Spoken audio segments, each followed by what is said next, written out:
Roll for initiative.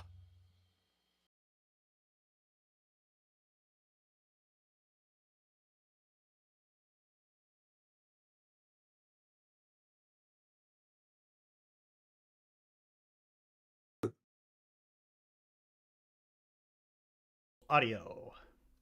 Check, check. All right, I think we're live. Very cool. The button says live. That says that it's green, and I see us. Excellent. Good evening, everybody. Welcome to an unprepared for game of episode of Roll for Initiative, where I didn't ask the party at all what they're planning, so we'll see if I can railroad them to where I want them to be, or I just go with it and let them do their thing. So, Plan B.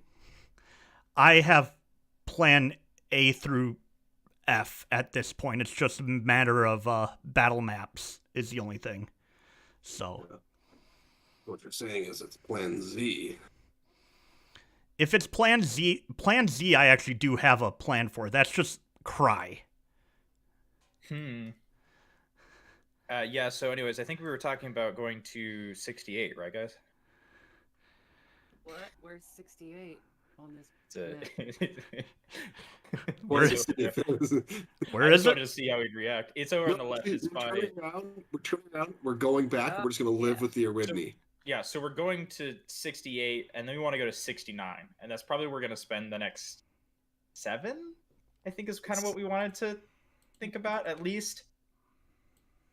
We're going to spend the next 420 years. Oh, Yeah. Okay. I have that whole area planned out, so that's fine if you want to do that. We're just kidding anyways. We're kidding. I know. But I legitimately, guys, got to remember that I spent the entire summer prepping for this campaign. Like, there are hidden dungeons and stuff all over the countryside. Yeah. Cool. So. Cool. And So people are really kinky in this world. So what I'm hearing is we should leave the country. Oh God, please don't. We're going to. I have not worked on the other continents at all. We're going to go to Talamh's house to snag Ridire some plate armor. Ooh, I actually like that idea. I think we did talk about that. I think we want to go east. Yeah, right? I think we're going to head over to 3 and then down to 21 and then to the capital. That's Yeah. what we had talked about. Okay. Does that align with your plans? Not even a little bit. Not even a little bit. I'm going to have to change the title of this campaign because you guys are not going to be going to the cat's scriptorium now. Oh. Well, where's the cat scriptorium? Is that towards 8? It's at 42. It's in Ponti. Oh. Well, I mean, shoot. We could go that way. It's on the way. If you want to go to 3, it's a much bigger city. I would much rather go completely against anything he has prepared because I'm that kind of player. So, chaotic evil player, playing a good. lawful good character. That's the fun part. So 3 is the city of Cofford. Good. And Cofford. Yeah. So we wanted to go to a big city for a change, just briefly. So that sounds familiar. Do I have that in my notes? Cofford, .3. Steeberry was 8. Yes. I don't have any of the names of them written down. I do have those. Well, here. Let me copy that and go and make a note. Just a real quick, Chuck. I'm gonna message you something just because I forgot to write it down.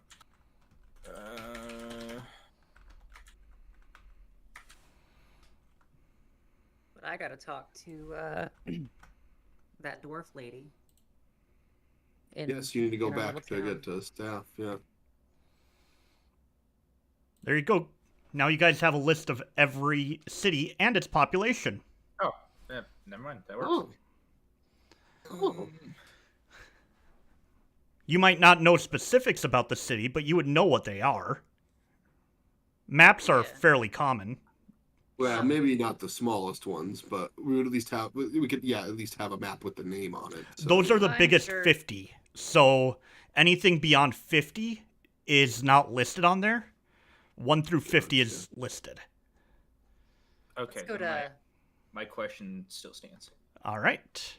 So these double L cities, are they pronounced with the Welsh pronunciation? As in Llano? Seeing as how I put it in a Celtic name generator and just said give me 100 Celtic city names, probably. But I can't do that, so it's just it's the second L is fancy. Okay. Could go with the Spanish and have it like Llano, Llano. Yantri, Yeti. Or we could go with my favorite town name, Llan Perpus Gwyngyll Gogerig and Drobor San Cecilia Gogogoch. Which is that really long named town in Wales. Bless you. I've heard that one frequently. I don't have it memorized, but my brother does. Hippopotamonstrossus quipedaliophobia. Ooh. The fear of long words. Yeah. It's not real. Okay, well, today's plan, I can just get rid of that. So, Well, sorry. I'm sure we'll be over there eventually. You can still try to railroad us if you want to. You know, you could have. why would I built, want to? You could have built fast travel portals into this world that we just zip zap around the map. Then we can go wherever you want us to go. Here's back. the thing. I did this based on the idea that you guys might not have a clue where you want to go. So, if you didn't have an idea, now I know. If you had an idea, I'll make it work. Okay, let's go to 3. All Yep. right. Coffered. But, All right, I just got to go into my archive and pull up a map that I had just deleted today. Fun. All right. so she's got to go talk to the person at the sawmill to get her new staff. Right. That's more like a spare staff, but yeah. Bear staff. Bear staff. Okay. It's a spare. In case I get a crit 1 and break You should get little pieces put on them so you can use them as stilts. She's not that short. 5 feet's not that short. Short joke. It was just you can walk around on stilts. I guess, but then her feet can't feel the ground. Oh, that's true. That does defeat the entire purpose of the blind foot seer. Walking on stilts, every step is a step into the unknown. It's like she could walk on her hands. Actually, what if she made stone stilts? Just walked around on stone pillars. You're still wasting a whole bunch of sight as it channels through that. It would be very narrow. It'd be looking through binoculars. Okay. No peripheral vision. Peripheral. Did I say that right? I don't know. I don't care. Yes. Where is my notes? There they are. Never mind. I'm good. Nope, that's not them. No, dark humor is like food. Not everybody gets it. Dark humor's like unvaccinated children. It doesn't get old. Wow. Wow, okay. Well, there you I heard have a really good joke the other day, but I will not say it on the stream. It may have been left upstairs. Okay. Well, sorry guys, Mostly my because it's just a long joke. big ass list of random encounters that I came up with I don't have. So No random encounters. Oh no. Journey's gonna suck. Whatever will we do? Well, there's plenty of monsters on the drive that you can pull from. There are. All right. I just need to look at one more thing, and then I'm ready. I pulled up a Kobold name generator, and the top one it gave me was just dicks.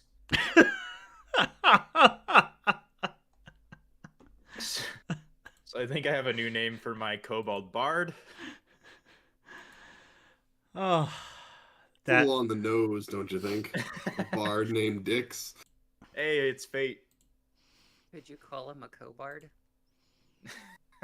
That's probably a stretch. What's his name? Kobard. Cobard Dix. I like that.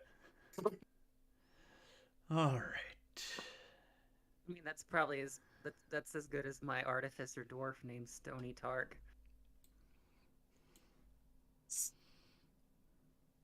I made a barbarian once. No reason, but his name was Phil Collins. I But did some spelled- name But generator spelled like that. I put it in roll I did- 20. I did a similar one for something else, but I don't remember. It was something like really stupid. Like it was very, very similar. I want to say it was like Peter Parker or something like that. It's for a one shot, so I just made a barbarian named Phil Collins that when he heard music, he would go into a rage. I did the name generator again, and it gave me the name Dix spelled different, and Ron.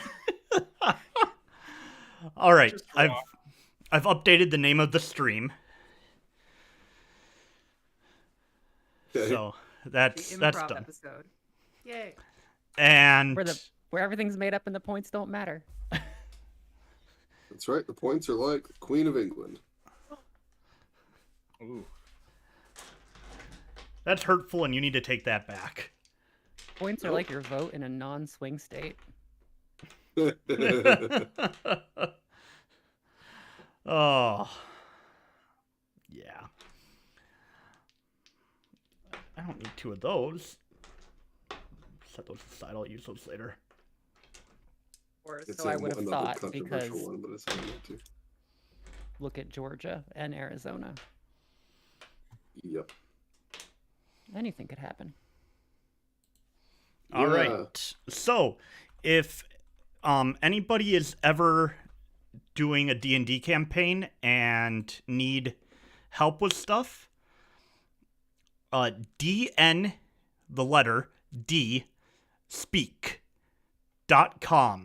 has huge amounts of tables, like 100 travelers you meet on the road, 100 events that could happen when a goddess dies. Interesting. So we're going to use this one and see what we come up with. So thank you to the authors. Let's see if I can find if they name who they are.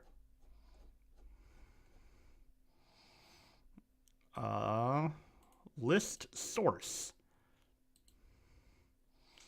Okay, so this is coming from D&D Speak in progress on Reddit. Sweet.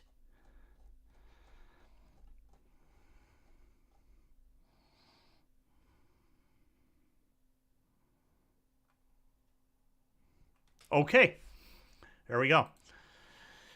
So, you're still in the city of Gadun, and you are going to take some time to gather up the staff that you had commissioned from the dwarf. And for saving the town, it is on the house, so you don't have to worry about the cost of it. Yay. And getting the staff, she hands it to you, and you start to investigate it.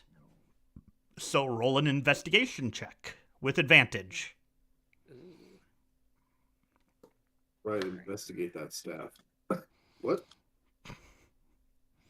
Roll Investigation. Child, but okay. How about a 19? A 19, not bad. So the first thing you notice is how lightweight the staff is.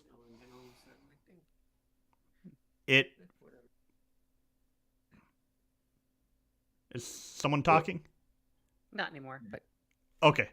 we're good. Okay. I thought I was hearing something. I'm just always assume I'm going crazy. No, that was the wifey. She was Oh, okay. talking to you. She was trying to tune into the stream, but her headphone batteries died. Oh no. That panda.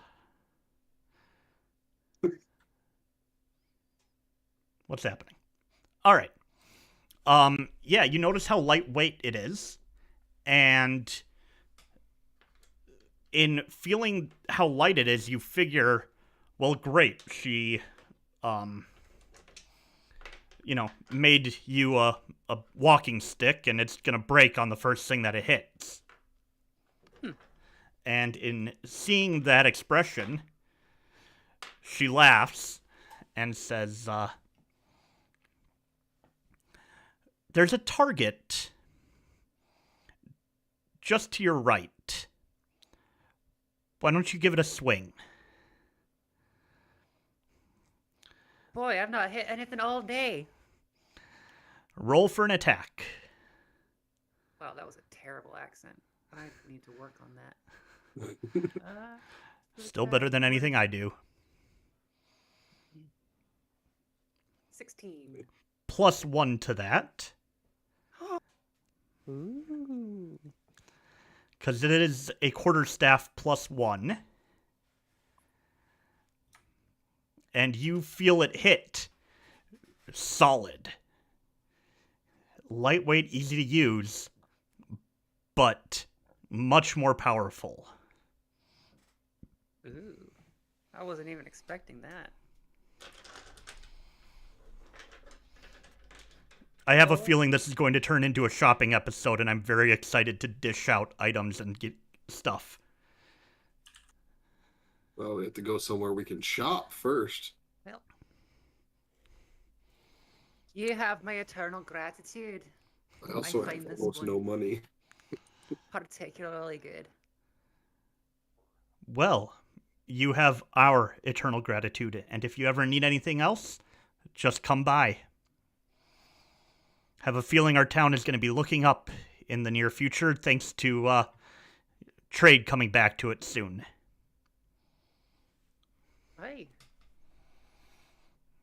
So, as you gather up your stuff and you guys are getting ready to head out on the road, is there anything you guys want to do before leaving Gadun? Yes, I want to cast aid on all of us. Okay. I want to use my chef feat. Oh. I'll get 5 extra hit points from aid. All right. And Talamh is going to use the new chef feat, which I don't remember what it does, so remind us, please. Let me go back to my character, because I've got it on here in... somewhere. No, it's actions. Yeah. No, is it actions? All. Should be actions. Yeah. Okay. Chef, you can cook treats. With 1 hour of work, when you finish a long rest, you can cook 3 treats. These special treats last 8 hours. After being made, a creature can use a bonus action to eat one of those treats to gain 3 temporary hit points.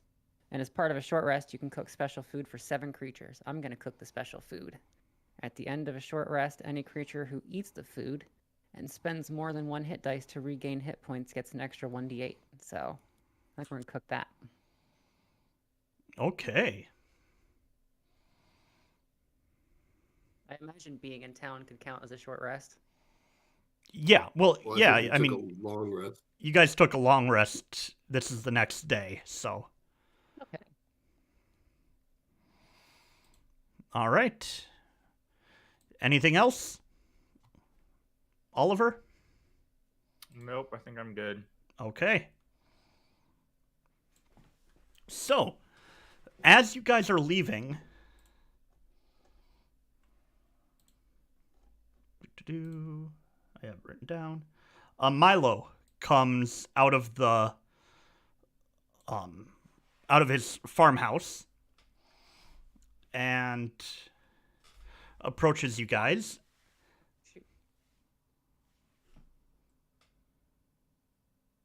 Still only rolling a 6. Yeah, I didn't update it yet. Okay. Wait, what am I doing? Sorry. No, curiosity rolled. Okay. Milo comes out and says, if you don't mind me asking, where are you guys headed?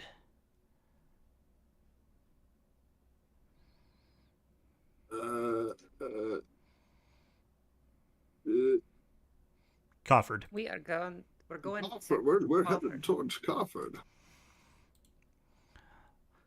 Oh, excellent.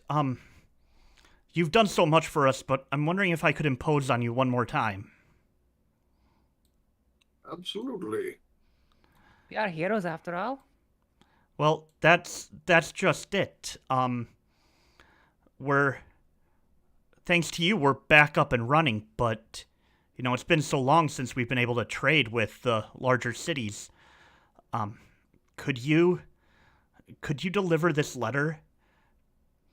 It needs to go,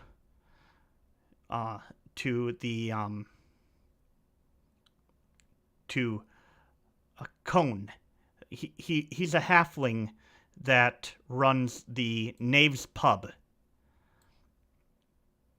It's in the Grove Farthing district of Cofford. How do you spell it? Cone? Yeah, Write just like it all of sounds. those things down. The Grove Farthing district.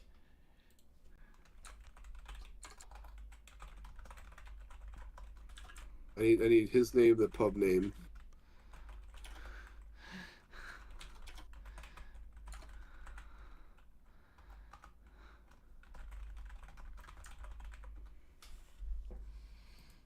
Thank you.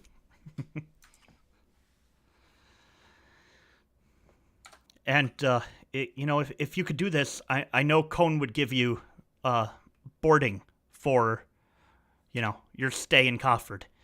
And, he can hopefully get trade coming back and, it'll bring this town back up. Be more than happy to. Thank you. Thank you so much. I'll take the letter. Okay. So you take the letter, and you guys start heading down the road eastward out of the city of, the village of Gadun. Yes. Yes. Yep.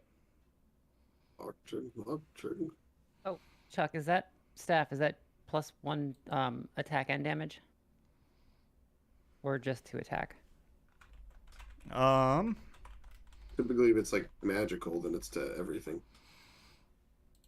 Yep, here, I'm sending you a link. I'm gonna sing an old marching song. Roll oh, you did. 18. I rolled a performance Wow. check. Yep. All right. Well, spirits are lifted. Everybody take a inspiration dice. Whoa. I already have. Sweet. I haven't used my inspiration. I used mine, so I get it back. I keep get it forgetting I back. have it. I haven't had an important enough moment for me to be like, yeah, I'll use that. Yep, the only times we've really failed on a roll, it wasn't like hugely problematic for us. So Yet. We're off on a hero's journey. I mean, we've missed Jumping we've through missed and attacks through. and things, but it was kind of like, all More right, or I guess less. I'll just wait and attack again. We're doing what all the heroes do. It's a song called it's an old dwarven marching song called "On the Road to Thonderheim." On the road again. Wait, Thunderheim isn't... Yeah, that's the one in a bunch of my campaigns. One of Like, my friends years ago actually wrote a song called "On the Road to Thunderheim." I don't remember it anymore. I think I killed an aboleth underneath that city. Yes, you did. All right. Well, I am the disappoint, I think. Because I think I have a really cool map for this place, but it's on the other computer. So, talk amongst yourselves for 5 seconds. Don't count. I'll take away your stuff. Okay. I realized that with my Fey-touched feat, it just has to be from divination or enchantment. It says nothing about it needing to be a sorcerer spell. Correct. Yeah. So I didn't realize that when I was looking. So now I'm looking. There you go. By the way, Chuck, Very few spells for my feet. I hope you appreciate the gravity of what you've done giving me this free feat. I know. Hold on. Because I was able to increase my wisdom by 1, which means next time I do an ability score increase, I will be able to take another feat that increases my wisdom by 1 to max it out. And do you want to know what that feat's going to be? Uh-oh. What is it? It's going to be the observant feat. Do you know what that will do to my passive perception? I've made a huge mistake. Because it's like her passive perception is really high because she can detect things through the ground that no one else has even the inclination to be able to detect. It's great. Well, that happened. Yep, I just wanted you to be aware of that. So I could also learn Bless. I have Bless, but it wouldn't hurt to have 2 people with it. I've as a druid, I can take Aura of Vitality from Tasha's. Here's something I'm thinking. I can learn Identify. Ooh. That's useful. Which could be very... We're at a level where there's a good chance we'll start stumbling on more magical stuff now. Mm-hmm. Unless he's having it be minimal in the world, but... It's not. It's I usually start plentiful. I usually start handing it out around level 5, but since we started at that level... I've just been waiting to get you guys to a bigger city where I could start to hand those out more regularly. Sure. And then you keep turning down gold, so I've been trying to figure out what to do with that. Well, we forgot to ask for a reward. I We have haven't like... technically left yet. You can go ask for a reward. I mean, I already got my sweet staff. If Oliver wants to, you are a renowned monster hunter. Yeah, Oliver's the monster hunter. He's the one who gets paid for these things. Nah, we're fine. I have a decent amount. Not recouped any money from all of the money I paid yeah. you, Ridney. Oliver's I still have not holding- gained a cent. Oliver's still holding all of our gold. Yeah, I I am. thought you guys split it. Not yet. He's No, still I holding on to I it. have the 700 base, and it was like... I'm trying to remember exactly how much that... I remember I didn't write it in, and I knew I was going to regret it, but I think it was like... It was at least 300, I'm pretty sure. So I've started out with 700, I think, and I'm down to 535. I still have 700. I have a little over 400. Because we pitched in a bunch. Right. And Oliver's holding whatever Bowald owes me. Yes. I'm just kind of the treasurer. All right. I'm ready. Okie doke. Sweet. So, you guys start heading out towards Cofford, and it is a couple days journey. However, this one has a road that you can follow pretty much the entire way. It's pretty easy travel. And so, if you want to move at a quick pace, you definitely could. Yeah, let's do it. Shoot, yeah. Why not? All right. So, You get Long Strider, and you get Long Strider.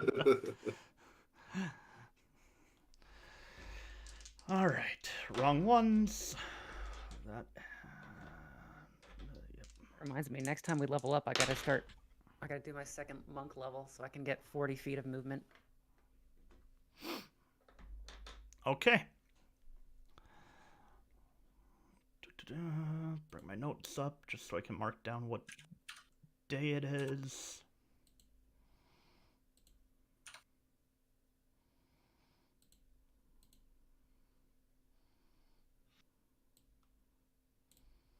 Ah. I hope we fight some bandits.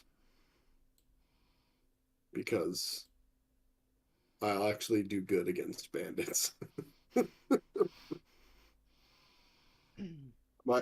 Ridire's built to deal with humans and humanoids. He does not do well against all these fey creatures we keep fighting.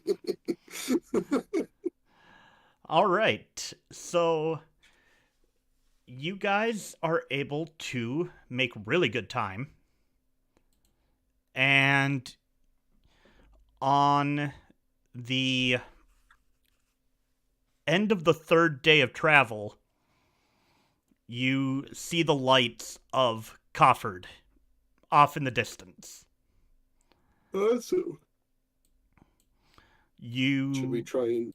So it's off in the distance it's nighttime already? Yep, so just as the moon's set,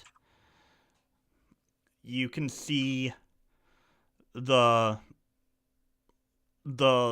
torchlight from the towers, a few towers that are in the city. There's not a lot, and as you walk a little bit more, you can start to make out the shape of the city in the distance. So it's within visual sight, but it's still a ways off. It's still a couple miles, potentially. Should we camp for the night, or should we travel through the night into the city? Oh, is it nighttime already? If I know you can sense the passage of time, don't mess with me, young one.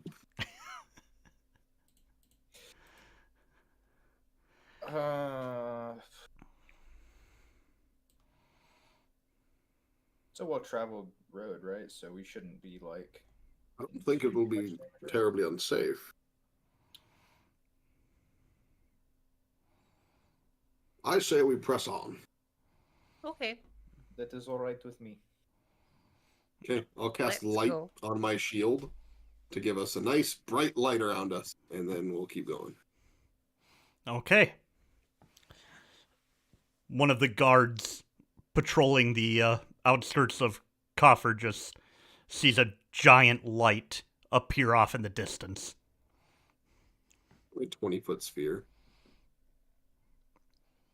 A 20-foot sphere a couple miles away in the evening would definitely That's true, it'll stand show, out. especially on the road. So, all right, you make your way, and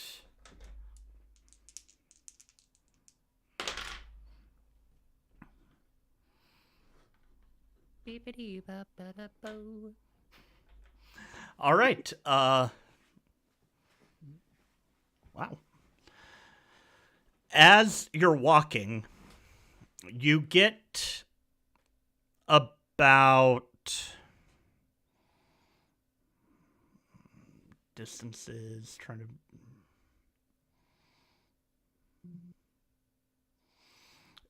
How far is a mile in, like, city blocks, in terms of city blocks? Because I can visualize city blocks, I can't visualize a mile.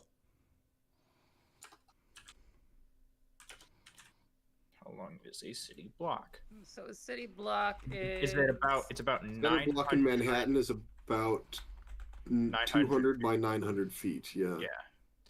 Because they're in weird elongated So- ones. 5? So ones around our area, neck of the wood, is probably about half that. Right. So maybe 600 feet. So there'd be about So- 10 city blocks in a mile, roughly. uponarriving.com says 20.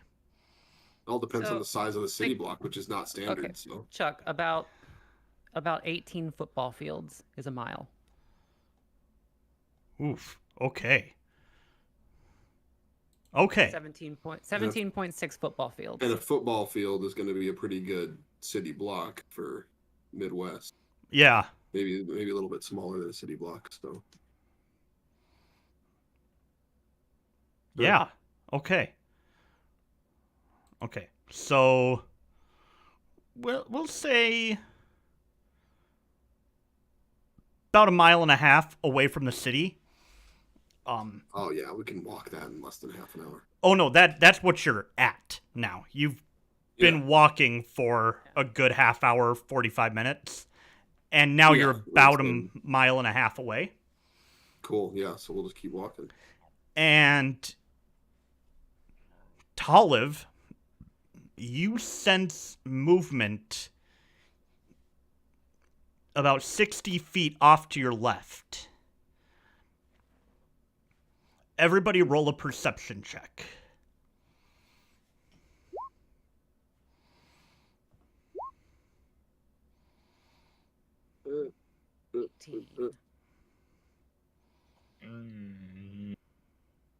Roll a perception check. 18. 18, 18, and 7. Yep. Once again, the plague mask just kind of muffles everything. Yeah. It I'm the does. one shining the light, so it's easier for me to like direct it around and get a look at things. Yep. Well, this is auditory. And you hear the sound of children laughing. That's terrifying. Always a good sign. Olive laughs back. Hold up. Okay, Let me look at that's a something. reaction.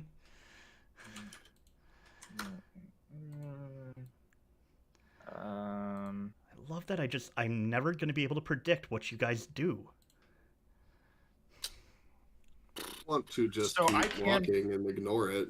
I can detect evil, but that's only 30 feet.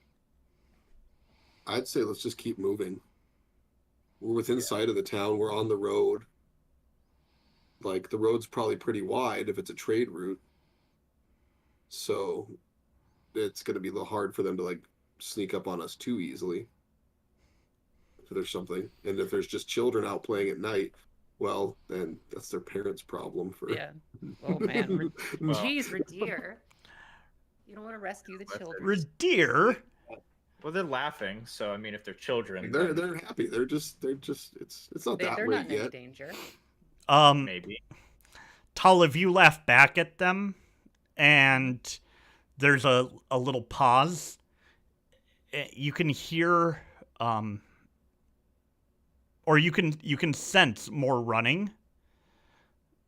Is it coming towards us? No, they're staying about 60 feet away, give or take. I mean, they're not like sticking to a hard edge, Okay. but they seem to be running around in kind of a no real pattern. There seems to be 3 or 4 distinct footfalls, different weights, different different force. And they seem to be following you a little bit, but again, there's no like direct pattern to it. Okay, well. I mean, shoot, I'm a kid, and I seem to be doing fine out here, so whatever, they're perfectly okay. All right, Let's keep going. Yeah, I'm just gonna keep walking. you guys keep walking. And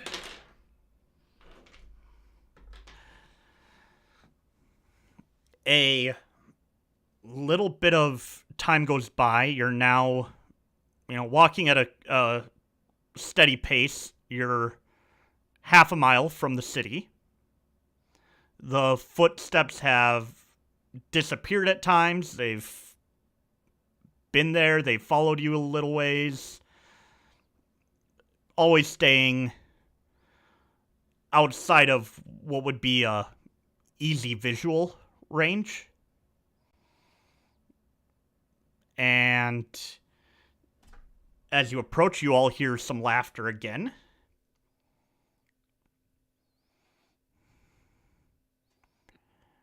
And then you all hear a voice say, would you like to play with us? Do I see where the voice is coming from? You know that it's coming from your left. You can I will look to my left. definitely roll a see where the perception voice- check with advantage because of the light shield. 17. You point the shield in that direction, and standing 65 feet away is what looks like a little street urchin.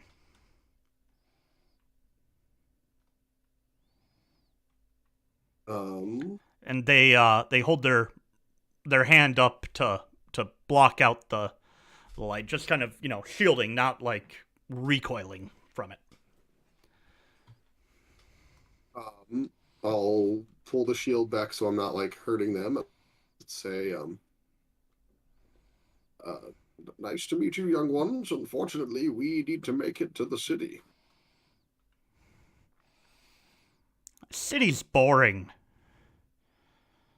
Come play. Well, Yes, but not you. You know how You're us old. boring adults do. Her, play with us. Come.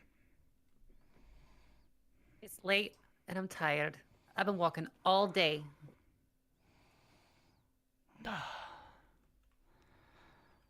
Fine, you're boring. We're gonna No. go. You're rude. He just sticks his tongue out at you. You don't see it. They run away.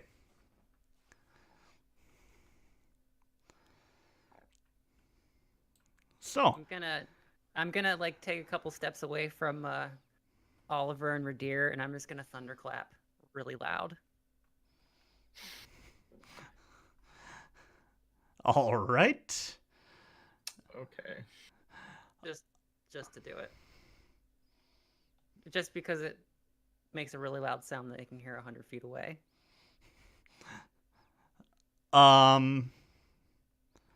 You hear a yell, a little yip go out.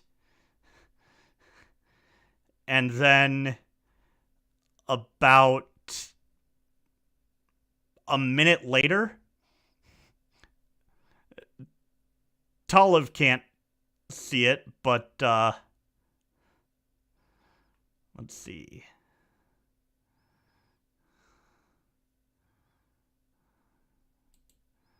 What can you do with this?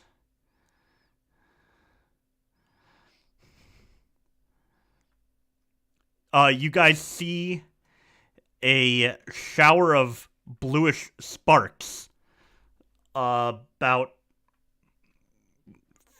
15 feet up in the air, just kind of go shooting around.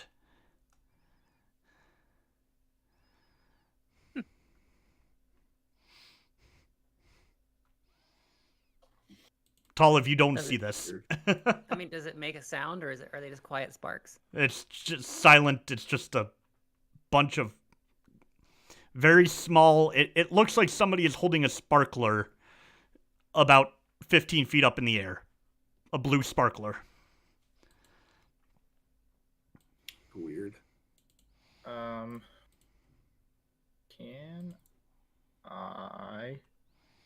Can I make a, with prestidigitation, about 10 feet up in the air, a similar looking thing? Yep. I will So do that. about 16, 17 feet up in the air, the sparks, similar sparks go shooting up in the air.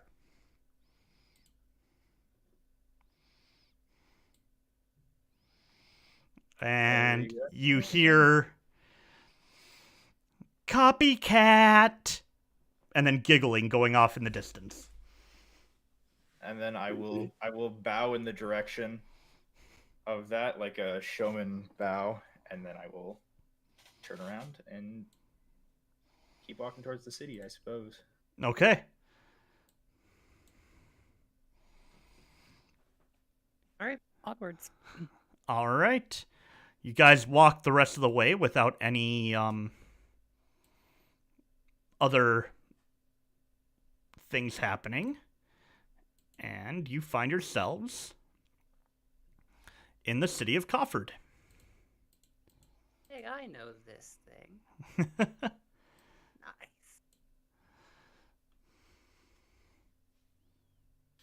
Ooh. So, the way this works, the different colors kind of break up the different districts. Gotcha. That way you can kind of tell where the districts are.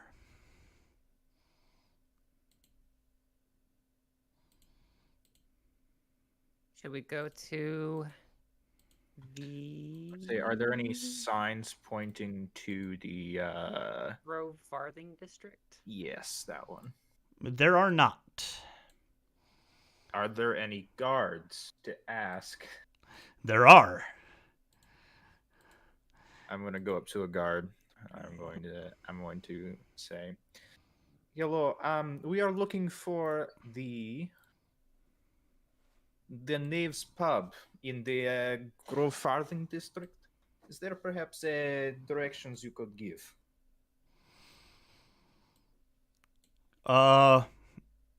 Yeah. What business do you have in town this late at night? We are delivering a message to a halfling there from one of his supposed friends, I would assume. All right. Looks you over. Well, you are on the wrong side of town for that. You gotta go through the town. You're in the Tome Ward right now. Adjacent is the market. Go about 10 blocks east, and you'll be in a residential area. Keep going, slight right, and you'll end up in the Grove Farthing. Thank you, sir. We will be on our way then. Absolutely. Stay out of trouble, and hope you find a place to sleep for the night. And with that, I would gesture to Ridire, who I'm assuming will nudge Talamh, Yeah. and then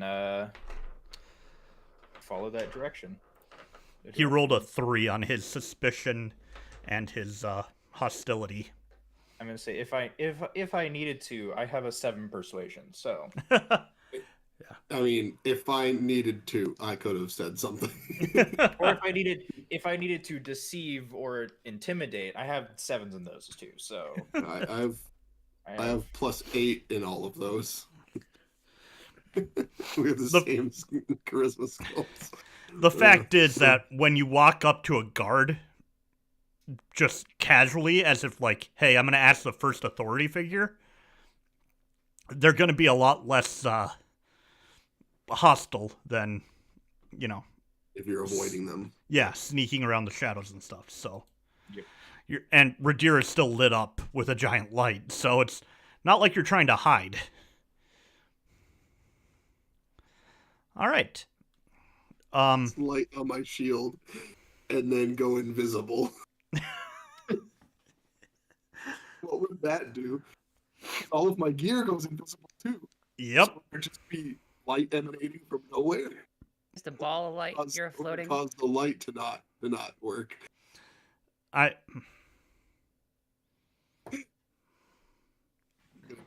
Just curious now. Yeah, I'm right, gonna let's have to follow think those- about the physics of this. Follow those directions. All right. So walking through town at this time of night, there's a few people out and about. Very, it's a major city, so there is a nightlife, but nothing major. The market has a few shops open for some of the workers that work the late shifts, selling some less than fresh breads and meats that would probably be going bad if they're out any longer. Produce that has started to wilt a little bit in the day. And going through the tome ward, the two things that you notice as you're walking by is there's some kind of large stone. Well, you don't know if it's stone from this distance. It's off in the distance. There's some dark shadow that looms over most of the buildings. It looks to be more in the middle of the Tome Ward district. One is Tome. Can we point out on the map where we actually are right now? You are here. Okay. So this is the Tomes, the small one. No, this is the Tome, the blue. The green is the market. And then he's having you go here. The light blue is the Grove Farthing. Gotcha. The eastern part of the city is the Grove Farthing. The Tome Ward is the southwestern part. And the market is green.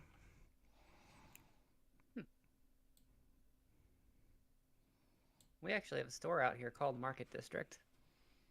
Oh, really? Yep. Oh. Ha-ha.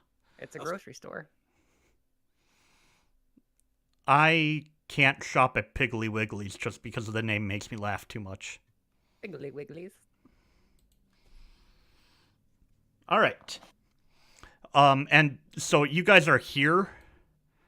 Oh, here I can just get my...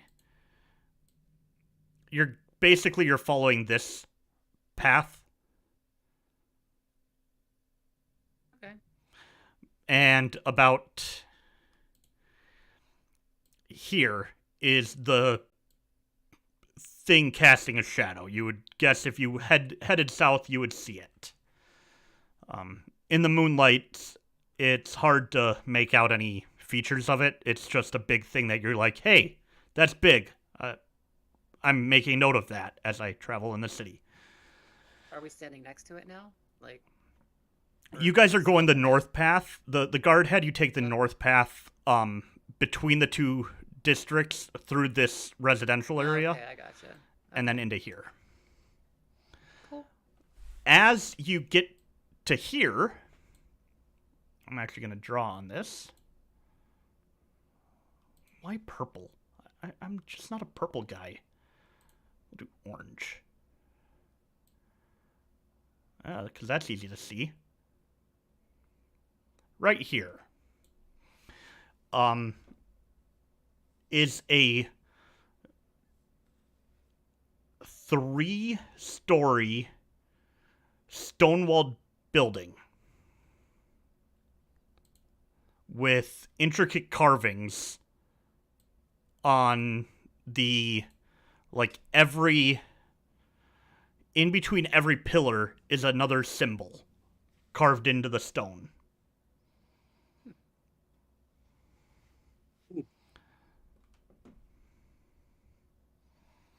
Do I recognize any of these symbols? Roll a religion check. Temple. Would they I am the most religious paladin. Are they deep enough recessed for Talamh to give him a feel with her hands and stuff? Oh yeah. They're ornate. Can I do a religion? Well, I have no idea. Ridire, unfortunately, it's just too dark at this point to really make them out. So. No. Ridire just doesn't know. Don't try to be easy on him. He just doesn't know. He didn't go to school to be a paladin, all right? That's true. That He is was true. Raised by a temple. Yeah. So yeah, Ridire doesn't recognize them. Yeah, Tall, if you can roll a religion check if you would like. I'm gonna step away for just a second. I'll be right back. Sounds good. 9. They feel familiar. Like they feel like you've probably quote unquote seen them before. But no nothing jumps out at you. Okay. I'll join the bandwagon. Much better, but Everybody stops and Oliver just kind of sighs and is like, "All right, well, what is this?" It is multiple. Like, no symbol is alike. No symbol is from the same deity. okay. You're seeing there's a 6-pointed snowflake. There is a lit candle above an open eye. There's a road with a sunrise in it. There's a unicorn's head. An oak leaf. Let's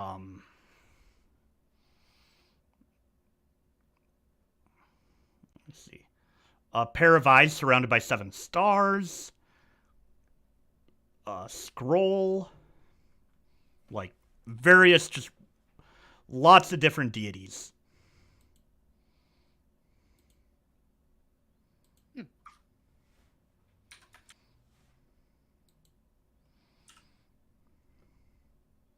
I am going to go around the front of the building and look for any markings to describe what kind of building it might be. Like if it's a shop, if it's It's some sort of temple.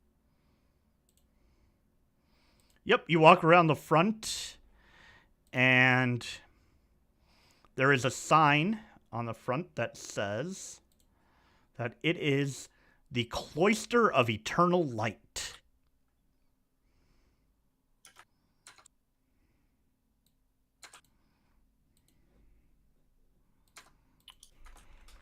I will make note of that and continue on my way.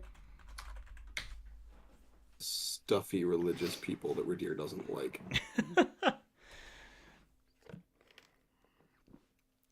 Okay, you guys make your way, and you pass through the residential area.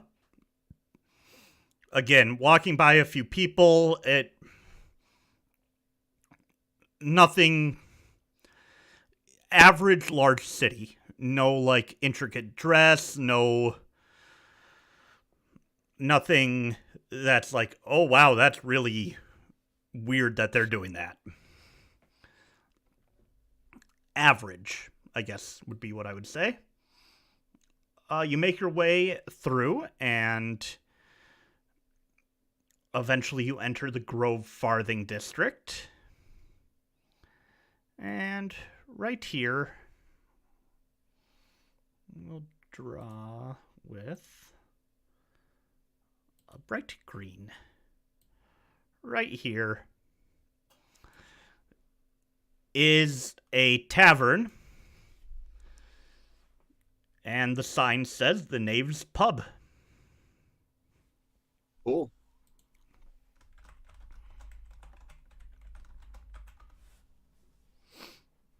Yep. I will dismiss my light on my shield.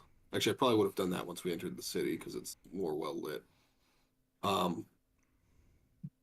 And I will enter the pub. Okay. Everybody else entering? Mhm. That depends. Is the floor sticky, Ridire?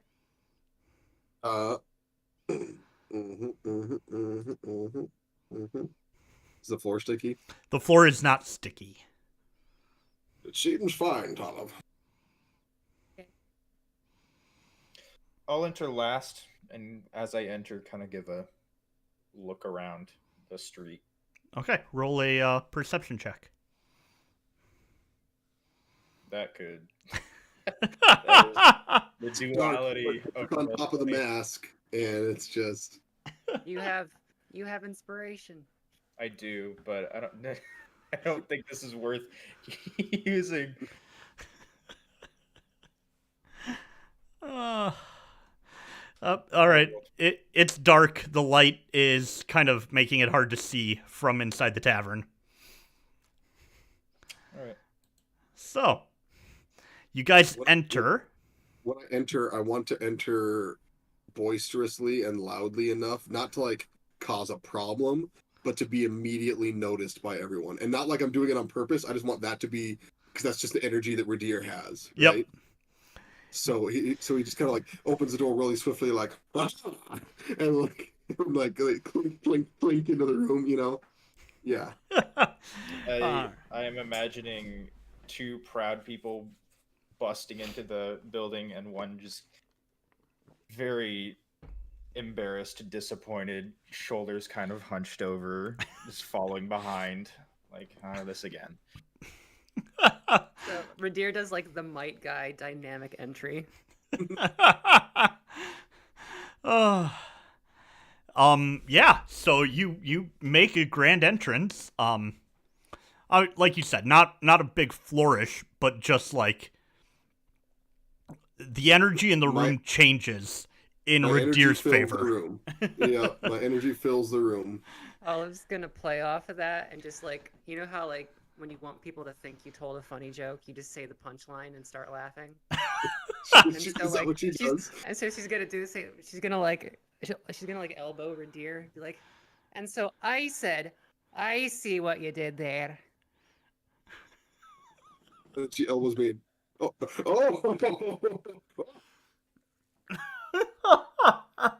Just that pause before I realize she wants me to laugh.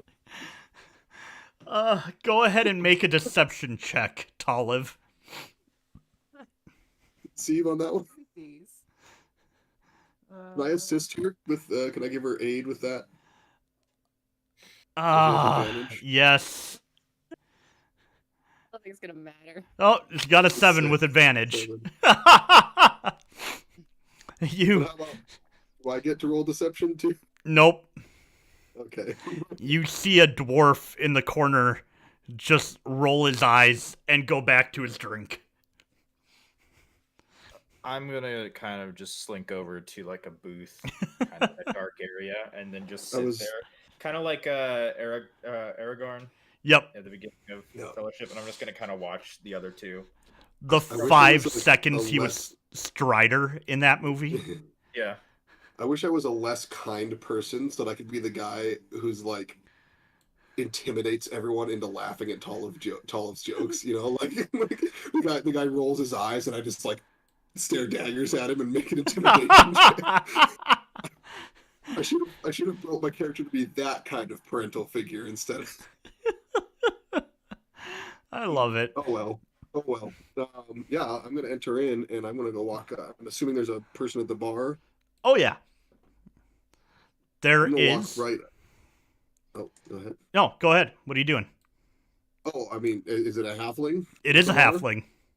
I'm gonna walk right up and ask if would you perchance be Cone, owner of this fine establishment? He just does a. He looks at you. It's that look of when somebody walks up to you and starts talking about, high school and the class you had together. Don't recognize them. And you're pretty sure you've never seen them before in your life. And he just says, well, I mean, yeah, I am. Do we know each other? Who was it that told me to give the letter again? Milo. It was Milo. Yeah. Let me just add that to my notes. We just traveled from the village of Gadun, and Milo bade me to deliver you this letter. I'll pull out the letter, hand it to him. Well, so Milo's okay, huh? Haven't heard Yes, from him yes. in some time. Well, there was a situation in the town, but we helped resolve it, and everything's back on the up and up. Town's good? Yes. It'll take time to recover, of course, but everything's back in some semblance of order. It's good to hear. Let me look this over. Let me give it a quick read. Get you anything to drink while I'm perusing this? I'll take an ale, please. You'll have water. Actually, I don't care. I don't drink myself, but I don't care if other people drink. I won't say that. If they'll serve her an ale, she can have an ale. How old are you? Talamh? Wait, are you asking He in character? Cone is asking. Oh, old enough to see over the bar.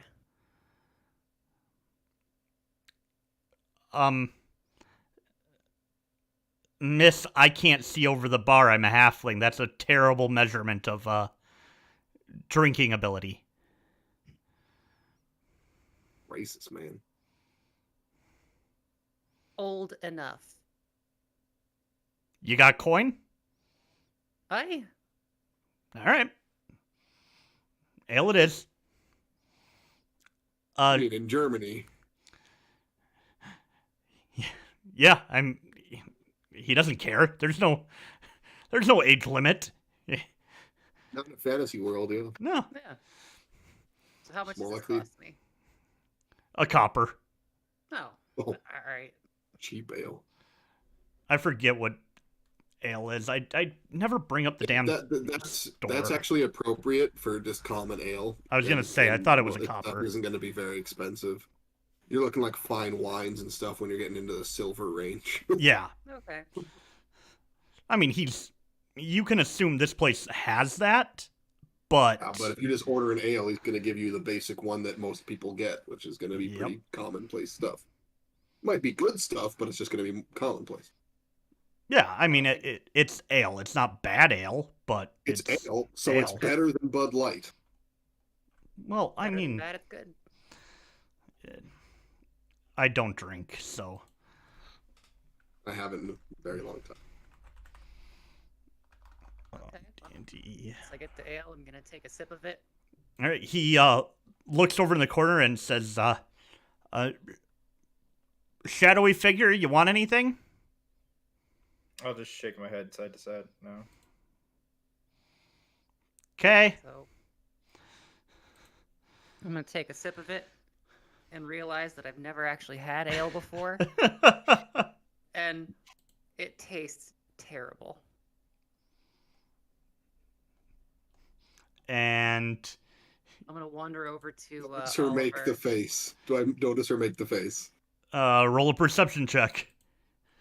If there's any time I need a good perception check, it's right now. 14? Everybody sees the face. I'm just going to look at her making the face. So, what did we learn? I'm gonna go take it over to Oliver and make it taste better. Because that's a feature of prestidigitation. It's true. So I'm gonna grab it in like both hands, like a big old like sippy cup, and like shuffle over to Oliver.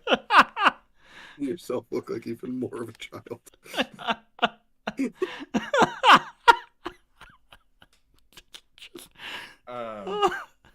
I'm assuming you give me the ale, and I'm gonna prestidigitation it, but I'm gonna make it very spicy. I'm gonna make it taste good, but it will be very spicy. So I take another sip. I mean, I've never had Fireball, but I'm assuming that it tastes like Fireball. Fireball's not that bad. Or it Yeah. tastes like hot sauce. I was Yeah. thinking more hot sauce. There you go. Yeah. Oh, I'm gonna save this to add to my cuatro queso dos fritos. Sushi taste flavor doesn't last very long. I think that was a drink that I saw in an app one time. I had a bartender app called the Tiki Torch. They do make some spicy drinks. It's ridiculous. Spicy Bloody Mary. It was vodka with like 4 drops of Tabasco in it. Sounds like a hot toddy. Just gross. So I'll wait for him to read the letter. Yep. while they're- Oh yeah, it's not a long letter. He Oliver, oh, go ahead. go ahead. I was gonna say Talaph's doing her best to not let Oliver notice that it's pretty darn spicy. Can I roll to see if I notice? Roll a perception check and Talamh roll a deception check.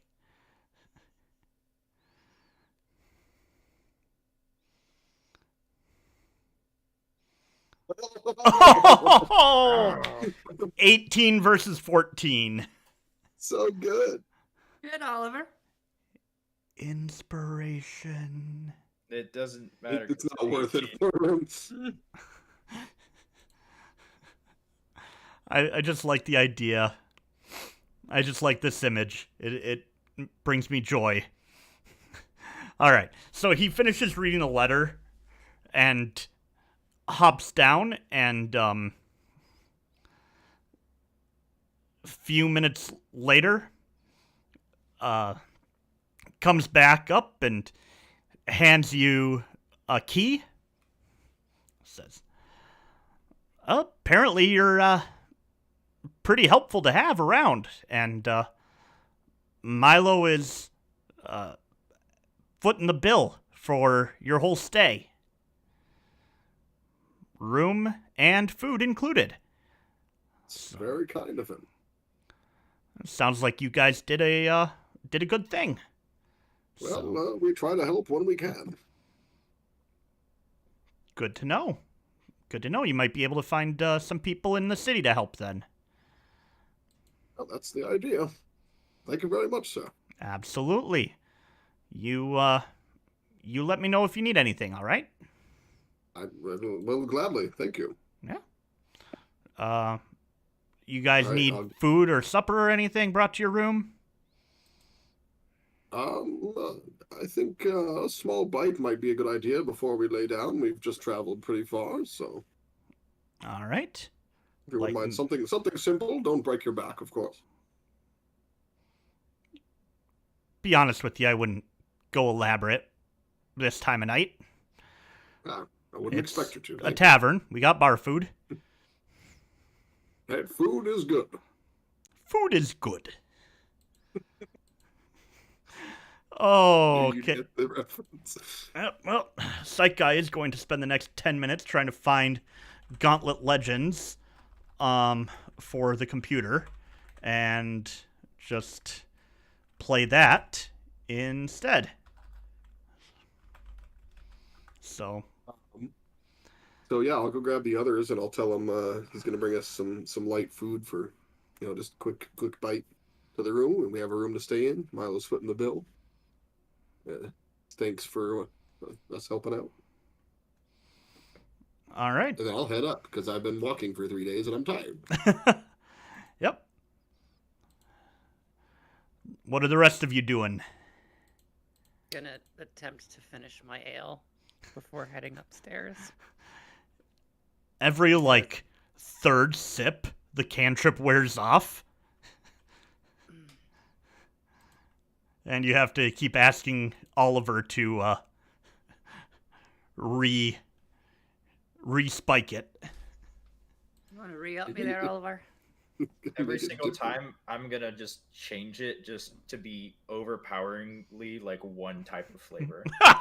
The one will be spicy, and the next might be super sweet, and then it might be very, very sour, like that type of thing.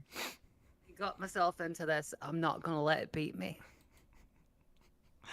Roll a Constitution check.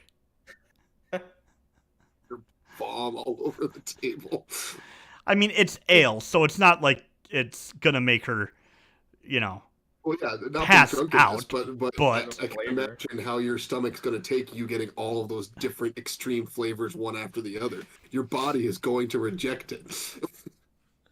Oh, with a 15, your body doesn't reject it. You're hardy, hardened. You just you stone shape your stomach.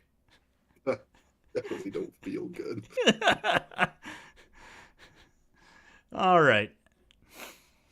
Well, you guys are free to go to bed, get some food, and Yes. call it a night, and wake up in the morning refreshed in a brand new city, full to do whatever you would like to do. Rule it with an iron fist. What? What? I am going. Sorry, I'm my gonna other ignore that, paladin speaking through me there for a moment. And I am going to go to the Cloister of Eternal Light. Okay. I'll follow along because if there's one thing Ridire can't stand, it's religions that prey on gullible people. So if this is one of those bad ones, he's gonna have some choice words for them, probably. Well, not necessarily. He doesn't want to cause any trouble, but he's definitely gonna make sure not to help them out. Okay. Talamh? I am going to spread the word of Cuatro Queso dos Fritos to Cone. Okay. Roll a performance and a persuasion check, both with advantage. All right. Here's performance. Nat 20. And a 19. All right. Gosh. We're just going to say that while Oliver is heading out to do this, Talamh is now spending the next, 5 or 6 hours in the kitchen teaching Cone how to replicate this. And roll me another persuasion check with advantage.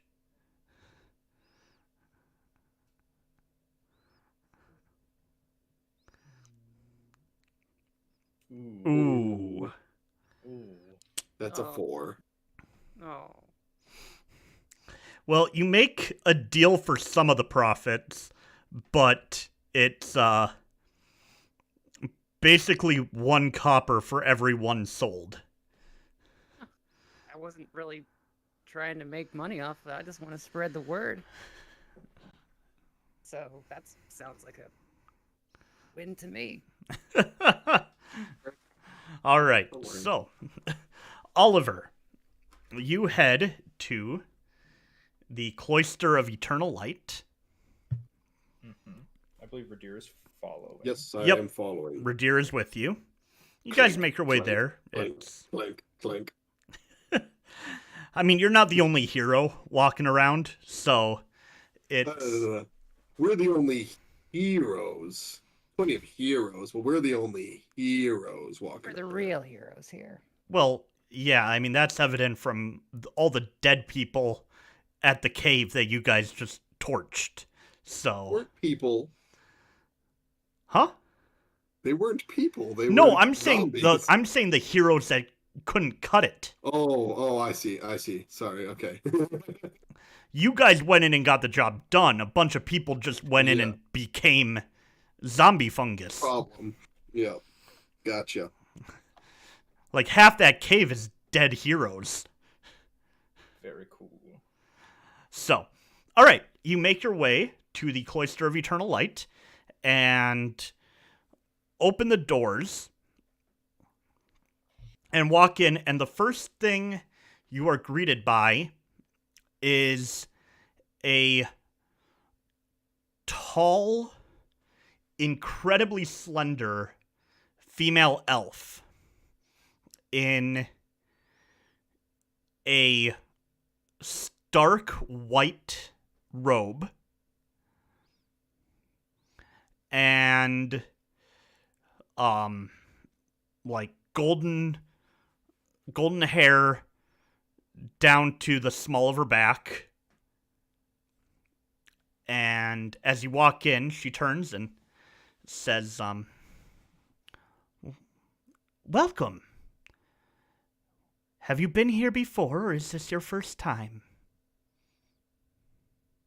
Let me say that this is my first time, first off. But second off, I have some questions about the symbols around the edge of the building. Yes, they represent the various temples that you can find here. Interesting. Now, do you happen to know what deities each of them represent? Why, yes, we have many of the gods and goddesses represented here, and their various temples. Is there Yes. a specific one you're looking for? I am just looking kind of around, toying with some ideas, thoughts. Would you be willing to run me through the ones that you might know more about?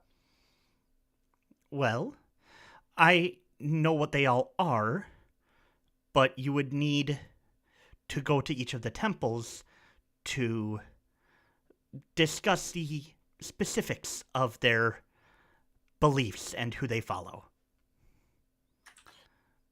Well, could you at least run me through who they are though, and the respective symbols that I might not be better acquainted with? Absolutely. And, before we get started, could I have your name? Yes, it is Oliver. Oliver. Nice to meet you. Hmm. I am Hadar. Nope. Yeah, we'll go with that. I am Hadar.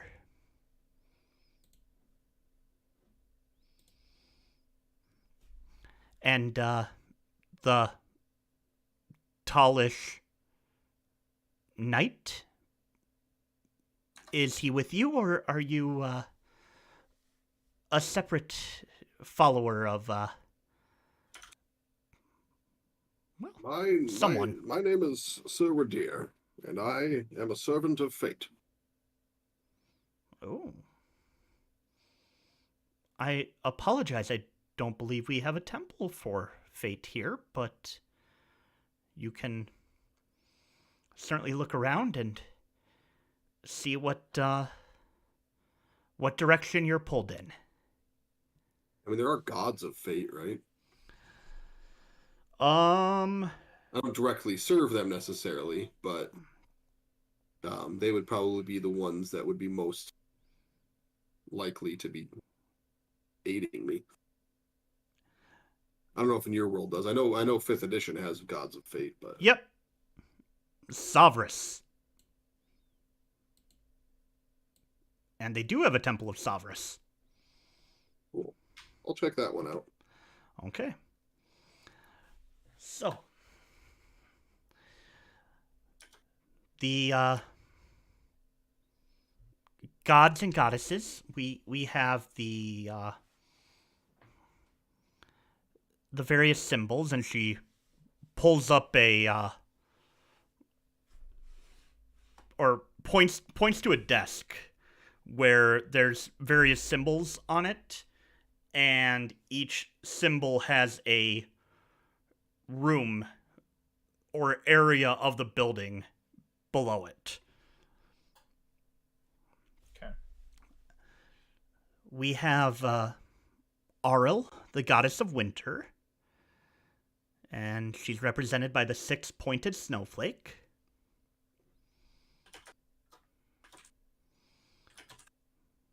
We have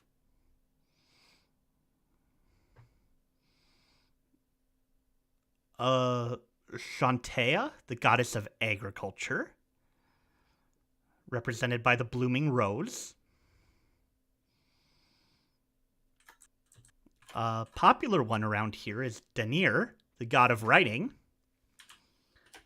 And his symbol is the lit candle above an open eye.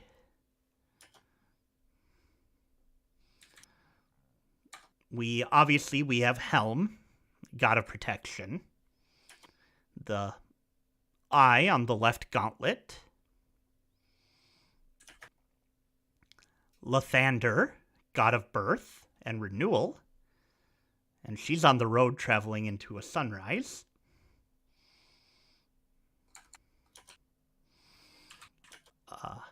Myeliki, the goddess of forests. And she's the unicorn's head symbol.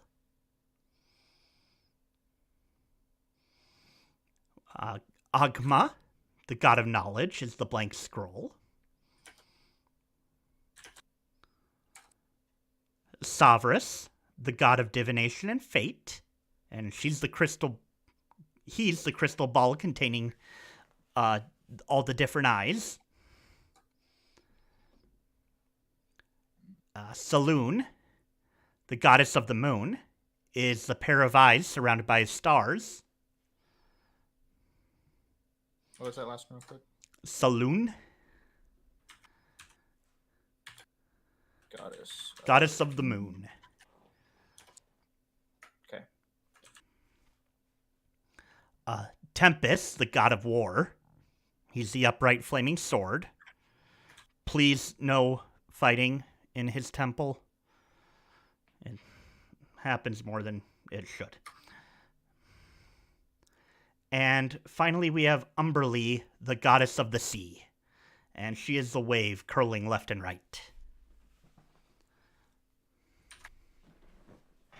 That was more of a prankster character.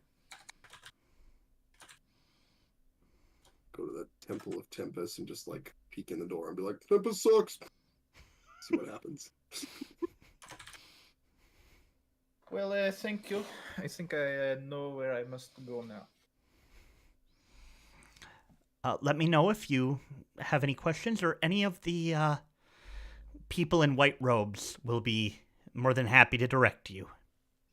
Is there just a real fast? Is there just like a main chapel area that's not part of one of the specific temples, or is it just separated into temples? It's separated by temples.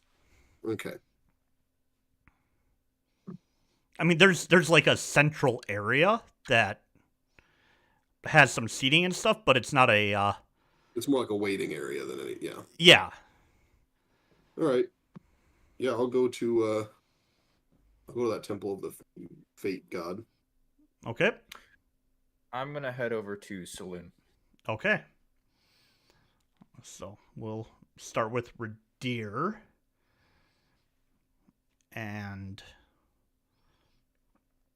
that was, man, there's so many gods. Savras.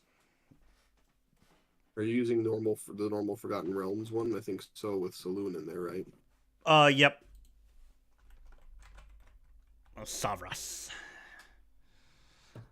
God of divination and fate. Yeah. I'll just go check out that place. Okay. So Savras's temple is on the 3rd floor.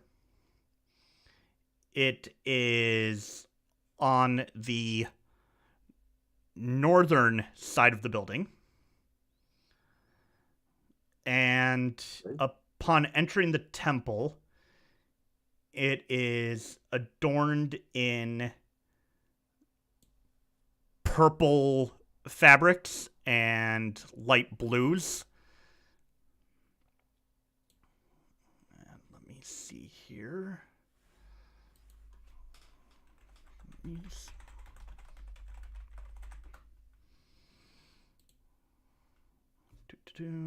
Where's the official one? I'm not going to be able to find it now, am I?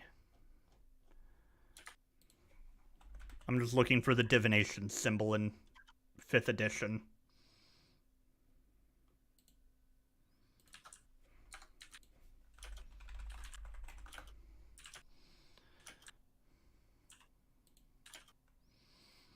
Okay, yep. So, lots of blues and white, some purples mixed in. and there are various crystal balls adorning the sides, with a large one in the center of the room on a platform with steps leading up to it. Cool. I would just like to, if there's like church pews in here, I'd just like to sit down, Yeah. take off my helmet, and kind of close my eyes and just kind of feel the energy of the room Okay. for a little while, sort of meditate for a little while. Yep. So you meditate for a while, and we'll jump to Oliver. Oliver, saloon is actually also on the 3rd floor, on the eastern side of the building. And entering it, the room is adorned with black curtains, black fabric in a lot of it, with white, a white pattern that seems to almost pierce the darkness. There are a few people dressed in very similar robes, and at the end of the room, from where you entered, are statues of 2 women holding their hands up to a skylight, towards a skylight, very large, that you imagine at night, the moonlight will shine directly on the statues. Okay. Is there anybody around that seems to be more of kind of an authority figure, or were they all just kind of dressed the same? They're all dressed the same. One has a pendant around their neck. A dragonborn. Okay. I will go talk to them. Okay. You approach the dragonborn, and he says, "Welcome, child. Do you come seeking wisdom from Saloon?" I guess you could say that. I just come more to maybe learn a couple things about the goddess of the moon. Well, she brings light in the darkness, and maybe we can pierce the darkness of your knowledge with some wisdom. Yes. What would you say are the core ideals of Saloon? Well, as I said, she holds wisdom and protection in times of darkness. She brings peace to children at night and fights their fears from taking hold of them. She is the embodiment of peace in troubled times. Does the phrase My daughters will shine bright for 4 days, but on the 5th they shall bleed. Mean anything to you? He, gets a very concerned look on his face. Where have you heard that? I believe your goddess has spoken to me in a dream. Oh. Oh, this is... We need to speak, privately. I will be willing to go with you. We have a chambers just off to the side. Come. That will just be us that are. Okay. I apologize. I wasn't. Cyan. Nobody into the chambers until we're done talking. He turns to a human dressed in similar robes and says, yes, of course. Is everything all right, Caladan? And he just kind of says, yes, it's fine. We have some matters to discuss and don't need any interruptions. Please, follow me. I will follow. Okay. Ridire. That's me. I need you to roll me 2 religion checks, please. All right, that's a 13 and a 5. Okay, we'll take the 13. You never roll well with religion, so I wanted to make sure I gave you super advantage. I have +0 to religion I know. because that's not in his character thing. He was not raised and trained in any sort of faith. Nope. So that's why I gave you super advantage. Cool. Making up for shortcomings because you're in a temple.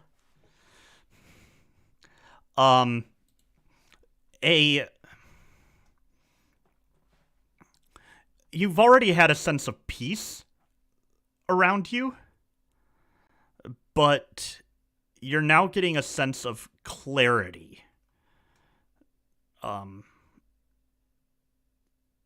Almost a sense of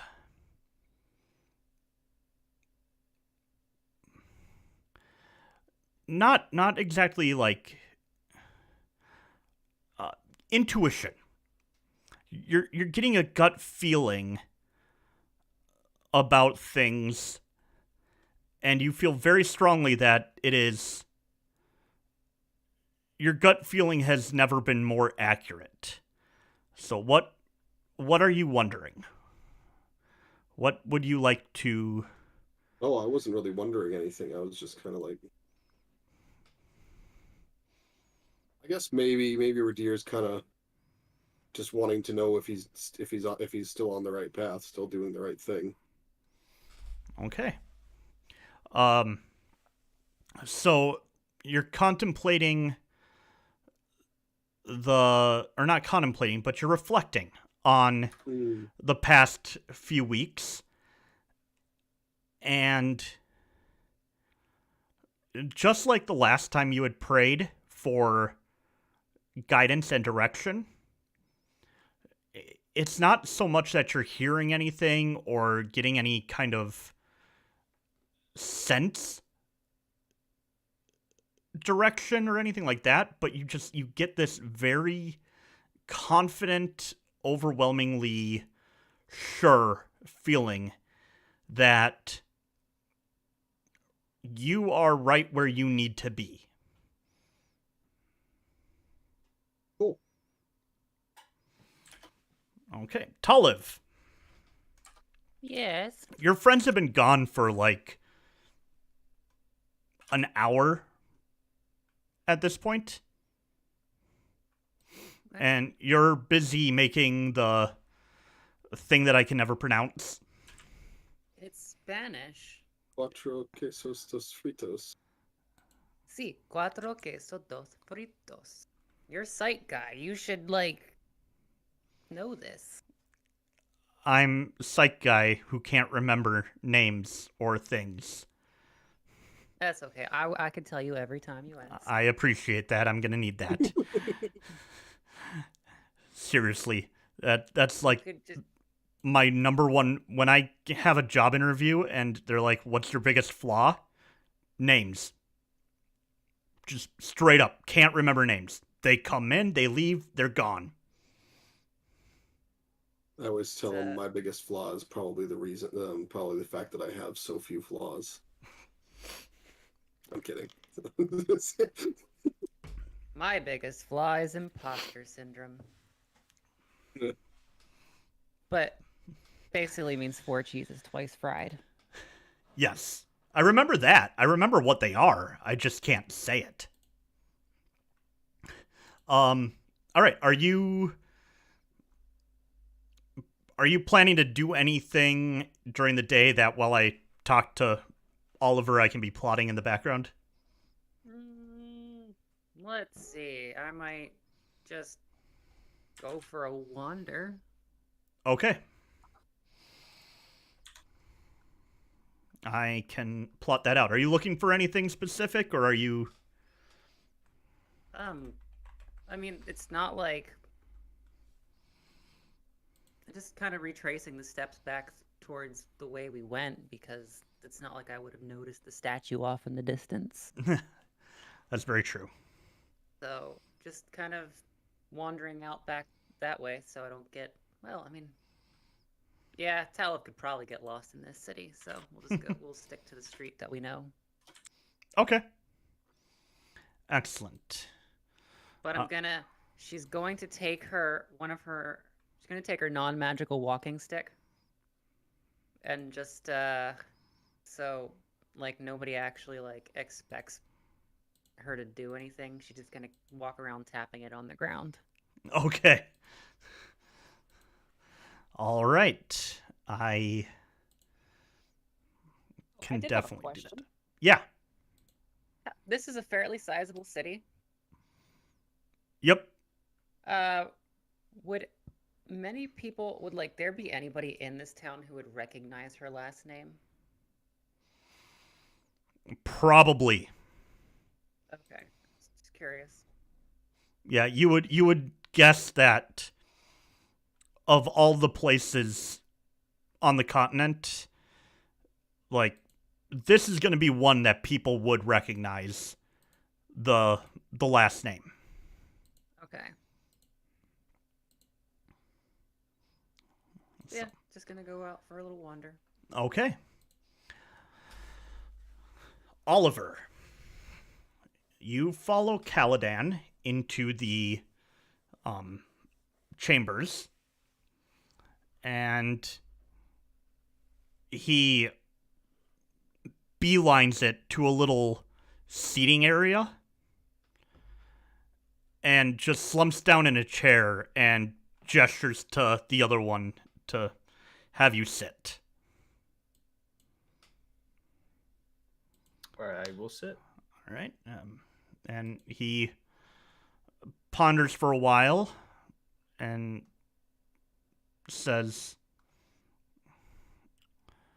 "So you say that Saloon has talked to you directly?" I believe so. It was right before I got quite literally stabbed in the back, so it was kind of hard to remember all the details, if you understand. I apologize that happened. That timing is poor. It is fine. It is all news now. Well, if you have been blessed by the goddess, then I fear that the prophecy is starting to come true. With all due respect, this the way you are received this does not sound like a blessing. Knowledge and direct contact with the goddess is always a blessing. It means she shines favorably on you, and that, well, there are many who would wish for that. A few who have direct contact with her. What is the prophecy you have spoken about? The scribes at the capital have had a prophecy that they've thought referred to Saloon for many years, centuries, really, and unknowingly, well, they don't know when it's supposed to come true, but if you're quoting it without knowing the prophecy, then that's a sign. It is a new birth grows with time and leads to youthful fullness. The daughters shine bright from the sky to the sea, yet after that the light shall bleed. You talk of it without mentioning it, without quoting it. That, I don't know if that bodes well for us. It may not indeed. What have your scholars said that might be the meaning of it? Just out of curiosity, since it apparently involves me in some way.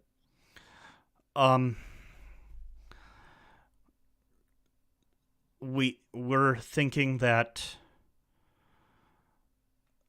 it has to do with the daughters are the moons. They are Luna and Selene. They are the daughters of Saloon. And every now and then they shine full together. It's rare, but it happens.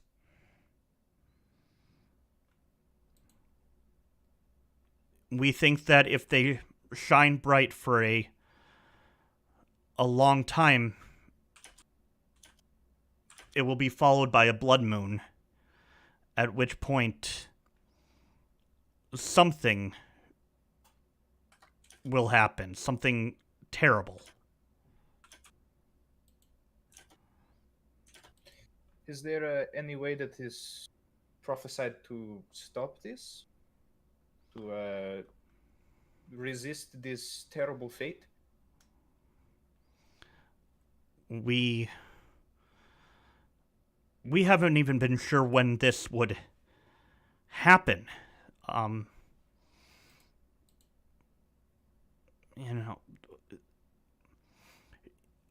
The main temple in the capital, you would want to speak to the head there. They need to know this and could provide some direction, some guidance maybe? I don't know. I was hoping my time would pass before the prophecy came true. mean, prophecies are notoriously vague and don't always happen when you think they do, but now you're telling me that the goddess approached you and quoted this.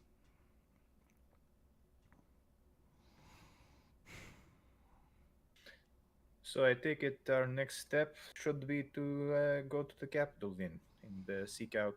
What is the head's name? Just out of curiosity, so I may call for him directly. Absolutely. If I hadn't just closed the window with it on it, I would tell you that. Bloody hell. Like, legitimately went to click on it. I'm like, I'll pull it up. Or I'll click the X and close out of it.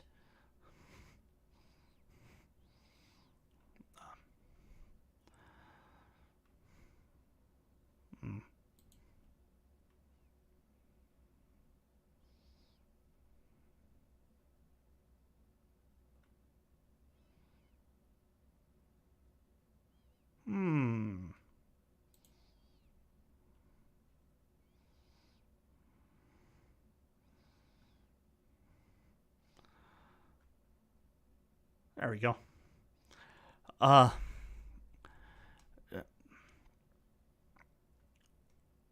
Her name is Priestess Shava.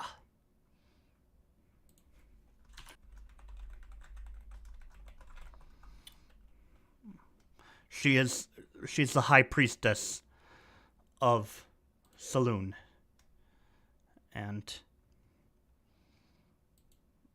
will probably be the best person to ask these questions of. You will find her in Beifeld, in the capital city, in the temple there. They have a dedicated temple. Thank you for this information. Thank you for coming to us with this. It sounds like you didn't get a lot of information, but if Saloon has put her trust in you, then she trusts you completely.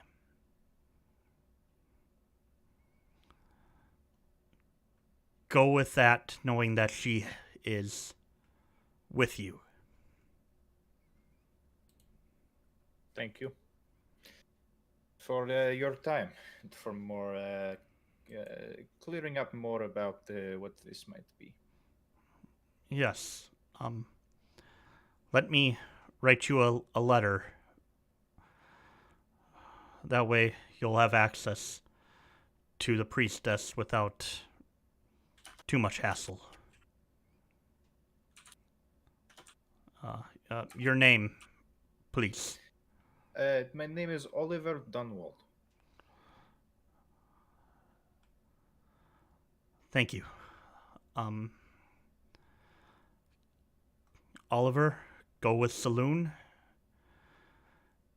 And know that her light is shining on you, even in the darkness. That I will get up and I will go try to find Ridire. Okay. Ridire. You... Well, you pray, you get that feeling, and then what do you do after that? Ooh, me? Yep. Sorry, I was looking at memes while you did his stuff. To just go kind of roam the streets, see if anyone needs help. Okay.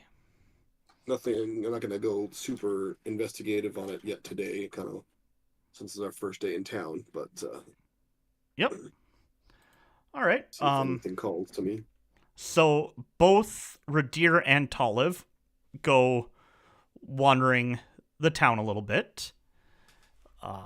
You pass many, many shops. Various smiths and, like general stores, jewelry stores, kind of a mix of anything and everything.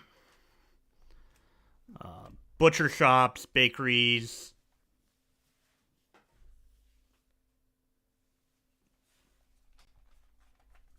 There is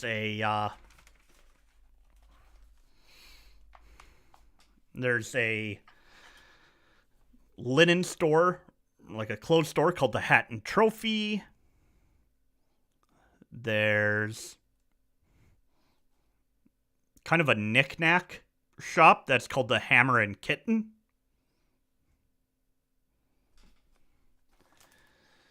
Are there any shops that seem like they'd be filled with stonemasons?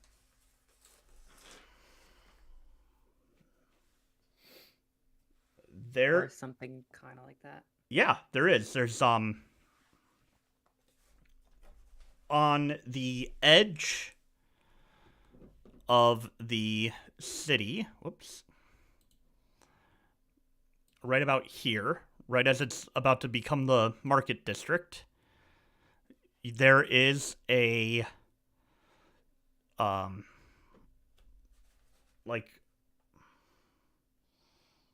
would that be a millworks? Would that be a mason? That'd be a mason.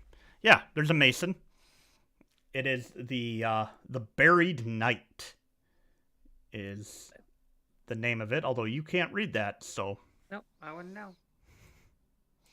you do feel the movement of heavy hammers and the sound of metal against stone.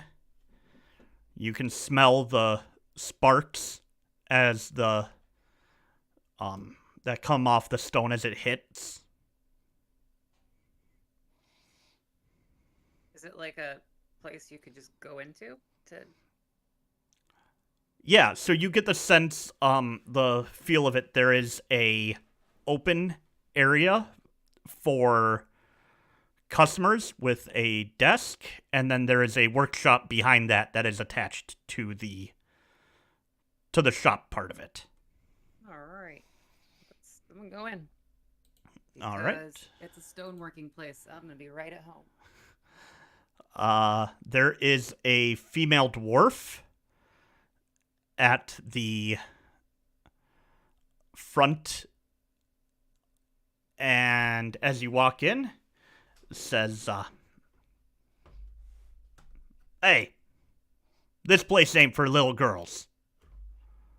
Why don't you go along?" I'm gonna turn the ground I'm standing on a different color of stone and say, I think this is exactly the place for me. I don't care what color it is, just different. Roll a persuasion check with advantage. Just tap the ground with your staff, and it just turns like fuchsia. 13. She jumps down and says, "Well, wrong about that one. They always are." Hey, Fallen, we got a druid." And you hear a voice from the back. "Well, what do they want?" Turns you, "What do you want?" I just think stones are neat. And I want to help out. Dude. That's it. You want a job? You volunteering? I just want to volunteer for the day. I'm bored, and this seems like the place to be. Fallen, she wants to work for free.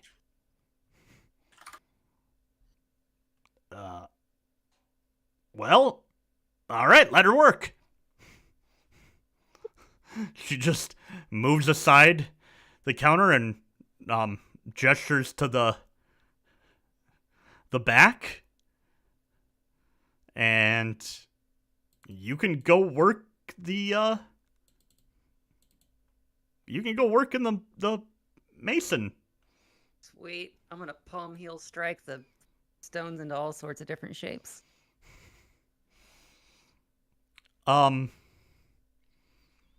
Roll a performance check with advantage.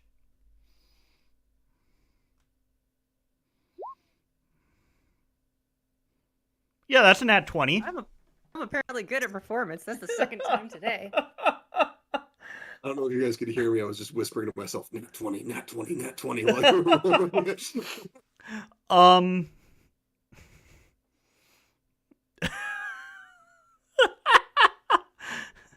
Well, after a hard day's work, you get to know Folland and Anbera pretty well.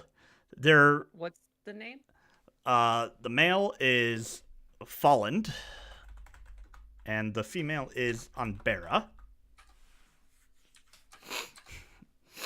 And they are friends that run the Mason shop. I don't remember the what they're called. Probably just be called stone cutters. Oh, you meant the name. Sorry. Like, yeah. What? Oh, the store is the Buried Knight. Oh.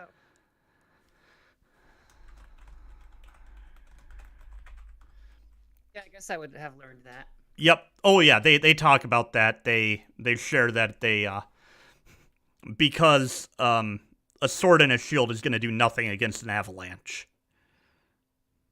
I like that a lot. I'm saving that for Ridire. You get to know them pretty well. They are cantankerous and yet quite friendly. Exactly the people for her. Oh yeah. They share their wisdom with Stone. Like, he spends some time helping you perfect by feel the stone, the magic stone feat. Okay. Or not feat, but just like making it, making it fly really far, and you just gain a lot of confidence in your ability. And they tell you about the town a little bit, how there's this annoying guy at the market every day these days with his group of thugs who are talking about the saying that the king and queen are false leaders, and that they are that Mora is the rightful leader still. And you being what, 12? Mm-hmm. Yeah, you don't know who Mora is. That wasn't... Well, you were educated. I'm sure I would have learned the history of it. Yeah. Depends on if it's like American history where they write out anything they don't want or not. No, they're actually pretty, the previous, or the current king and queen are very benevolent, and they don't try and hide the negative aspects of the country. So, Mora was the ruler before the current king and queen, and she kind of went insane and locked herself in a tower with a group of guards and priests, and basically gave orders through the door, and then she wasn't heard from again. And when they when they finally broke into the castle to see if she was all right, she was gone, and everybody else inside was decimated. Am I saying decimated or desiccated? Whichever one is, they had no more blood. Exsanguinated. Yeah, that's the one. Exsanguinated, yep. But desiccated would be a lack of water. Yeah, they'd be all dried out. And Really all dried would out. be reduced by 1/10. Oh. And desecrated would be just marred into not being the same anymore. Typically in a violent way, yeah. Like drawing a frowny face on Ridire's shield. It would be desecration. Oh. Well, desecration is usually more applied to like holy things or like things of importance. Yeah, so that'd probably just be more Your shield is holy to you. This English lesson is brought to you by Roll for Initiative. Knowledge is power. Initiative cares. The word of the day is exsanguination. That means you have no blood. The word of the day. No blood to make me mortal. The word of the day is blunt. I forgot what we were doing, Crimit. Did you just call me Crimit? Yes, I did. Crimit D Frog here.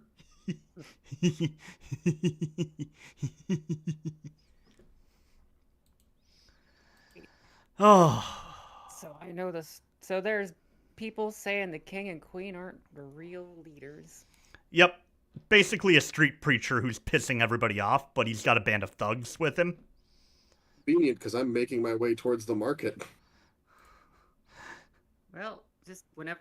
I'm sure that if Ridire's making his way towards the market from that temple thing, from where I am, I'm going to hear his big clanky clanky footsteps anytime now. Well, I'll probably also just like, hello to people as I pass them in the street. Beautiful day today. And let's see, what else do they? You learn that the town has a council leading it, that the council is made up of, in their minds, far too many people, because pretty much every race that lives in the city is included with a representative. And all the representatives have to have a different profession or, like, skill set. So it's actually hard for the city to find accurate representation sometimes, and a few of the people on the council didn't have a choice. Like, oh, you can make food and you're an elf. We need one of those. It's your job now to be on the council. So it's like jury duty. Yeah, pretty much. It sounds really good in some ways, because the representation is going to be much more accurate than a lot of other elected councils. But it's going to be bloated and not be able to get anything done. So it kind of defeats the purpose. I like it. And, yeah, the perfect model for what our Congress should be. The other little gossip that you hear is, stay away from the street urchins.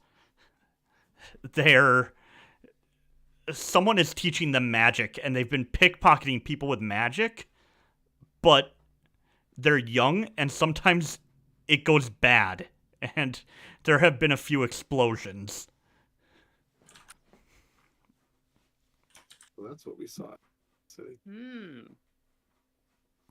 I'll talk about how we had our little encounter with them on the way into the city.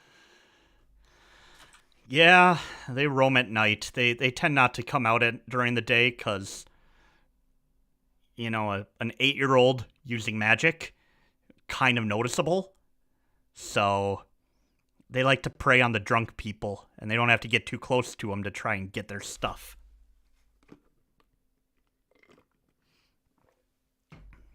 So, yeah, that's what you do for the rest of the day for the most part. Ridire, you are. I want to make my way towards the market because I want to find a blacksmith. Okay. So you make your way, and it's, first of all, it's very easy to find a blacksmith. There is one, pretty much, let's see, you were here. Yeah, so I'm like right immediately in the market area. Yeah. So we'll say I probably wandered around kind of this area a little bit first, and then yeah. So we'll say this 10, building 15, right 20 here, minutes. this little stocky Okay. guy, is the Skeleton and Anvil. Okay. And you can hear the clanging of metalwork being done inside. Okay, yeah. I'll if it's accessible, I'll head inside. All right. So you enter, and the first thing you notice is this place seems to work on the concept of more is more, not less is more. There's like 50 swords just in a barrel off to one side. There are shields of all sizes on one wall. It looks like Guitar Center, but with shields. I don't know if you've been into a Guitar Center before. I've not been into a Guitar Center specifically, but I have been into music shops, so I know the general idea. Yeah. So, there's like probably a 15-year-old and a 16-year-old in one corner just holding the shield up and like body checking it, while a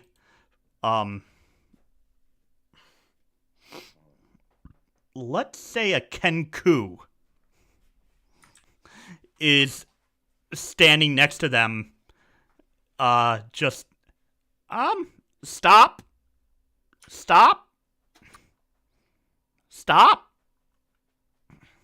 I wonder if he knows all stop of That's all he say. Yeah. They're not. At the counter. Oh yeah. Yeah. If it's quantity over quality, it's not the kind of place I'm looking for. So I'm probably gonna just turn around and leave. As you head out, you are stopped by, where'd it go? There it is. A half-orc who calls out, looking for anything? Can I help you?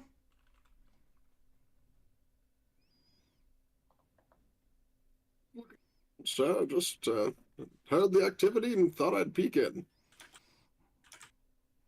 Well, you look like a refined fellow. Anything I can interest you in? And Ridire is going to re-examine some of his personal biases and walk up to the counter. And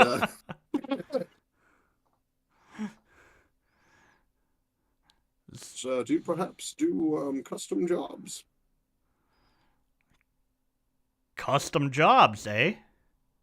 I'm interested in improving my armor. It's served me well, but as you can see, it's a bit antiquated, and something new may do the trick.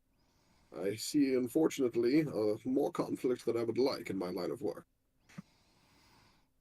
taking one too many beatings and need to strengthen it up, huh? Well, yes, either improvements to it itself or possibly a replacement. Ah. Well, you're a little bigger than what we generally have in stock, so might need to do a fitting. Make sure that you have movement. Let's see. What you in the mood for? Scale mail, plate mail, bone mail? Well, whatever the strongest you have is, as long as it's affordable, I guess. Strong and affordable. Yes, I'm not, well, I have money, but not enough to necessarily break the bank, so to speak. Although, if there's something, I'd obviously be willing to work for payment as well, if need be. Well, we can definitely take a look at that. What's your budget?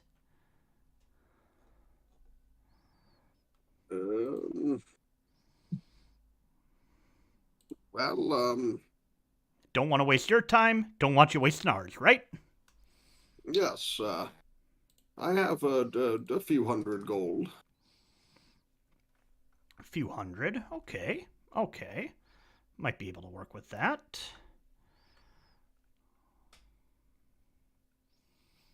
Let's see. Well, a few hundred with a custom fit. Depending on what the armorer says. Plate mail's going to run you about 2,000 gold. And that would be out of my price range, unfortunately. Okay. Well, what are you currently wearing? Chainmail. I have not gotten any upgrades. I'm using the starting chainmail. All right. I have not upgraded my gear. Not that we've had a huge opportunity to with the kind of stuff that I use, but... Well... What the hell was that? I have 439 gold, and I don't want to use all of it because I need it for other things.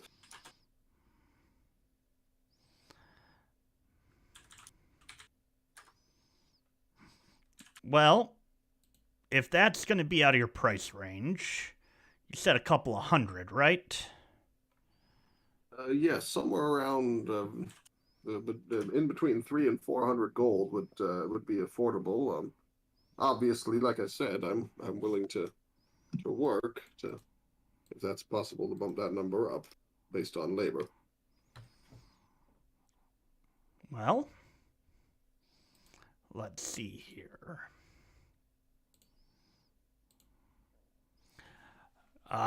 Give me 1 second.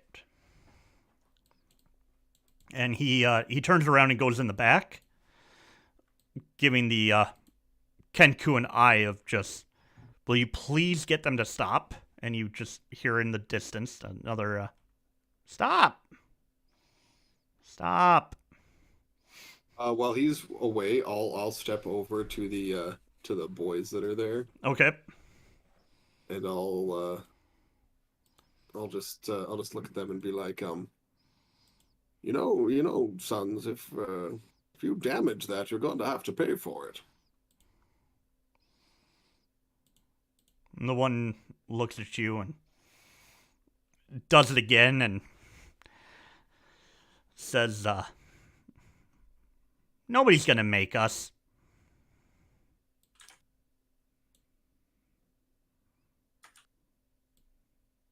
You'd be surprised what people will do. I do believe, young man, it would be in your best interest not to mess with others' possessions. Persuasion. You're a towering, shiny guy. I'll give you advantage on that. Oh, okay. And, That's 25 then. yep. And, the one looks and says, fine. We'll go bug the,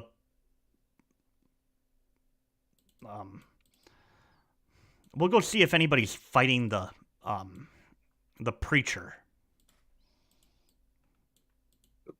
There's a preacher that's being fought? What? The preacher in the market. He's making people mad. We're waiting to see him get hit. Well, as long as you're just observing and not causing trouble, I don't see why there's anything wrong with that. Go on your way, boys. Thanks for the permission. The one, as they run out, one of them just knocks a battle axe over onto the floor. Old person. Okay. He freezes. Say, I do believe it's common manners to put things away when you knock them over. And then I'll release the spell. Intimidation with advantage. Nat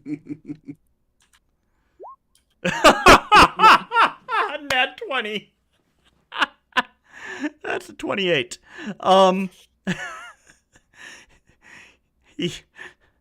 Not only does he put the battle axe back, but he straightens up the entire row before. Sorry, sir. Looks to the Kenku and sorry, and runs out. Is that or so the half-orc comes back and has been watching this and okay. Just smiles. He's got a human with him and says, this is our armorer in charge of the custom orders. Bran here will measure you and talk to you about the price. And Bran, walks up to you, shakes your hand, and says, all right, heard money's a bit tight, but you need an upgrade. Yes, unfortunately, I don't make a lot of money doing what I do, but I do I do seem to be on the receiving end of violence more often than I would like. All right. Well, that being the case, we can do a splint armor. Run you about 250. You help me with the order. You put some labor into it. I'll do it for 200. I'm absolutely happy to help. I've assisted in a forge briefly before. Yes, that sounds like a wonderful deal. You're big. It's mostly grunt work and lifting things, and it saves me the trouble. So, 200. All right. All right. I'll shake on that. Excellent. So, takes you the better part of the day to work on it and measure.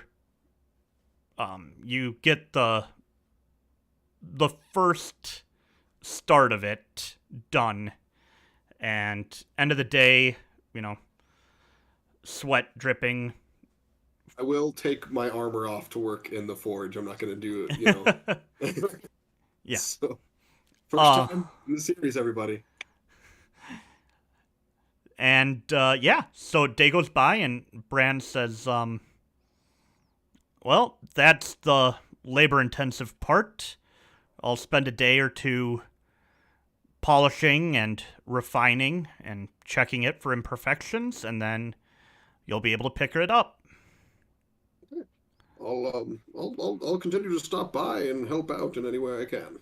until it's completed.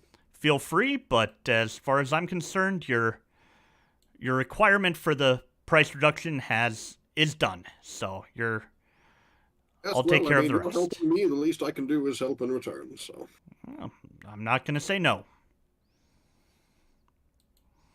all right. All right. Oliver, how do you spend the rest of the day?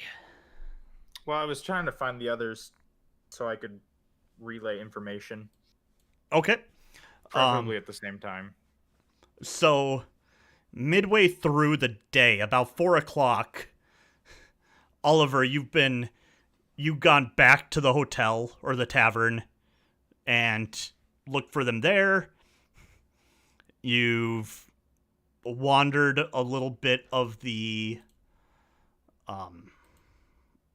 Tome Ward district. You've passed by the giant thing. It's a monolith. It's just a giant polished stone monolith that you can tell who's from the area and who's not because a bunch of people are standing around looking at it and whispering, and there's a huge chunk of people who are walking by without even taking a second glance.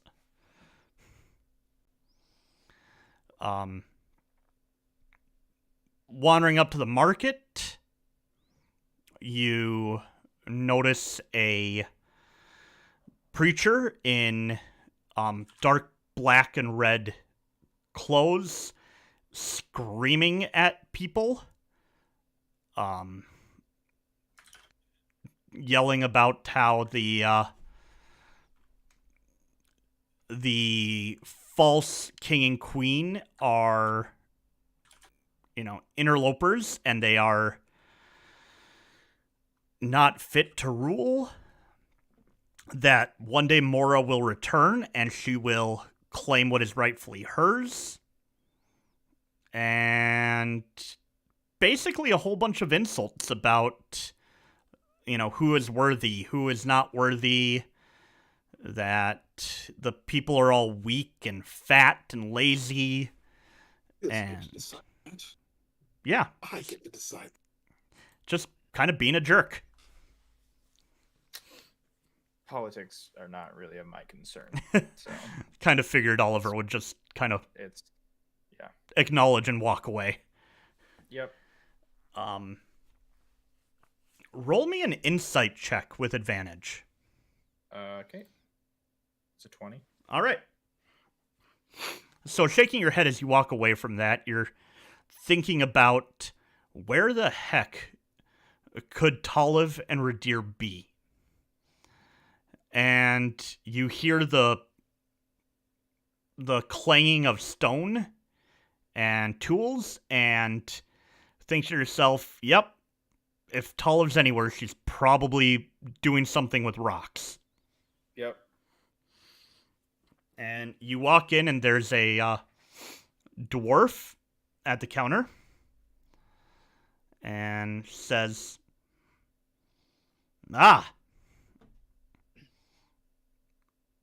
interesting get-up. You a doctor? No, it is really nothing, just kind of something I do. Have you seen small, short little girl likes rocks? And, Oh, our assistant? assistant, I see she has made your company. I'm sure she has been a charm. She's one of the family now. Yes, I've been traveling with her for a little bit. I do need to talk to her real quick, though, if it is okay. And she yells back, Talamh, dear, there's a non-doctor doctor guy here to see you. All right. Rude. I'll, Just 'cause he got his medical license revoked. I'll stroll out to the front, and I'll say to what's her name? Anbara. I've never seen this man in my life. She is really quite the charmer, isn't she? quite a young lady, Talamh. There is something. My demeanor's going to change immediately. Talamh, there is something very bad that might happen here in this country. And I need to talk to you and Ridire when we can all gather later tonight. Okay. Anyways, thank you all so much. I will be on my way. I have to go look for my other travel companion. And I will turn around and walk out. Walking out, it's not too long until you realize that Ridire was going to be looking for armor and find your way to the Skeleton and Anvil. Hi, insight check. You know what your friends are about. I have been around them a little bit, you know me. You see a big buff guy you don't recognize inside, just working the big giant. Why am I losing the word all of a sudden? The Forge? Bellows. Thank you. Okay. You know his face, so I would know your face, right? Yeah. So I'm gonna go up to you and I'm just going to you're working on something fun, I see. You're having a good time here. Always a good time when there's work to be done. Ridire, I have something very dire that we might need to talk about tonight. I have asked Talamh that when all three of us can meet later this evening that we discuss it. Absolutely. And then I will walk away. I do want to point out that when he's not wearing his armor, Ridire does not look like a person whose voice should be coming out of his mouth. Because he talks like he's an old man, but he looks like he's in like his 30s. So he looks like he's my age, or your age, Chuck. All right, so the afternoon work subsides. Oliver, you spend a good chunk of it just pacing around the room, like, guys, come on, let's get. I know things. And at that point, food arrives for you guys in your room in the tavern. And Ridire and Talamh have made their way back. I do want to specify, because it might be important for while we're here, until the new armor is completed, I'm going to have given my old armor to them at the shop. Okay. So I will just be in civvies until the new armor is completed. I'll have my gear with me. I'll have my shield and my sword and stuff. Mm-hmm. But I will... nope. He's going to make me a new helmet. Well, you might modify that helmet, I guess. Whatever would work, because it's a... But he's making me a full suit, so it's going to be the... I would have requested a similar style helmet, at least. I will say that. So. Oh yeah, he's giving you a bucket helm. That's easy. Yeah. So, but yeah. Anyways, so yeah, I will be sans armor. Okay, good to know. Which means my AC is 10 because I do not have a dexterity bonus. So, all right, everybody gets to the room. Food is there.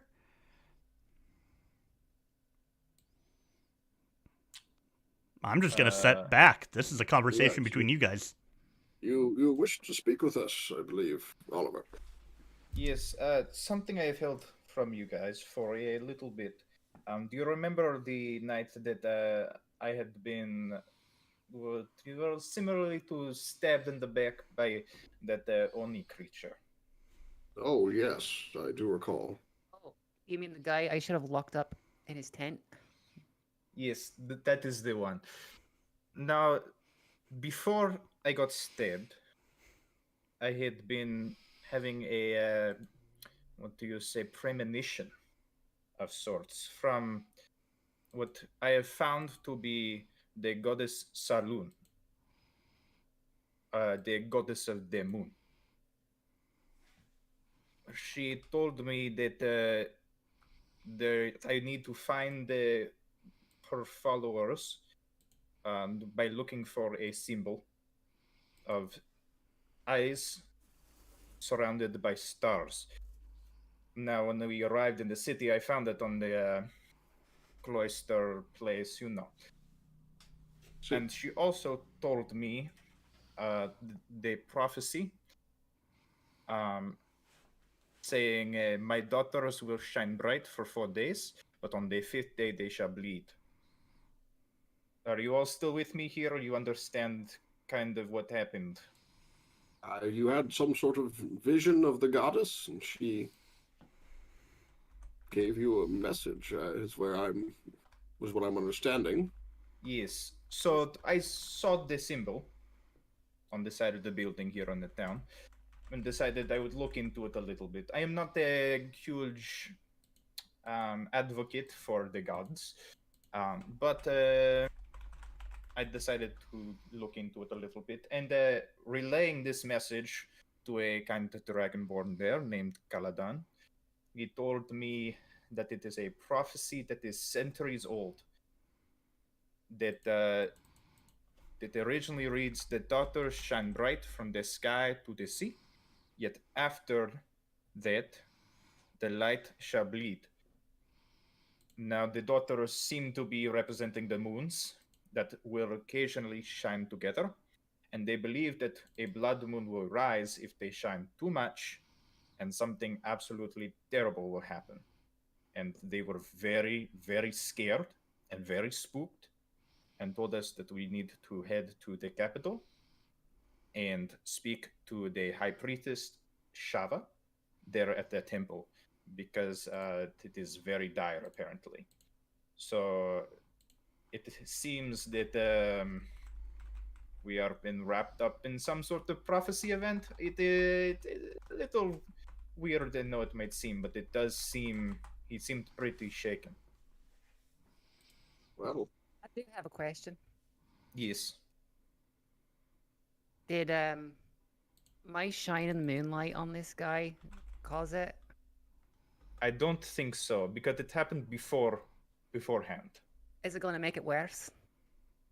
I don't know. I don't know much about this goddess. I just stopped in today to find out more information. But they told me she is a goddess of peace in troubled times, and that from what I understand, she means well and was warning us. I don't know how we are involved, but apparently she does not. She does not talk to people frequently, so whatever it is, it must be serious.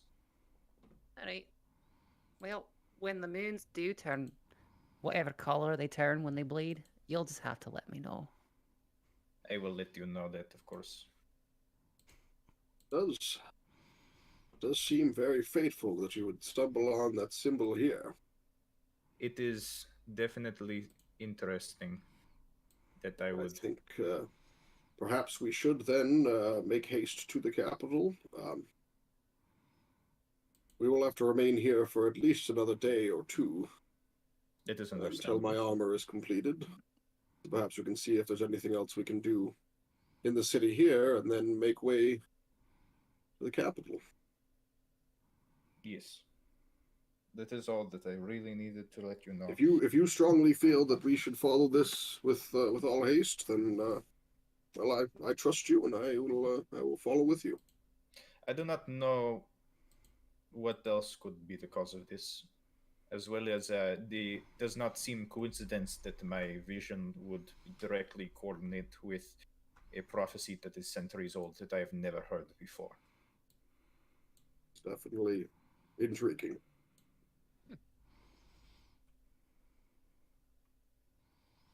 Well, then our course is set. I believe we have a direction to go.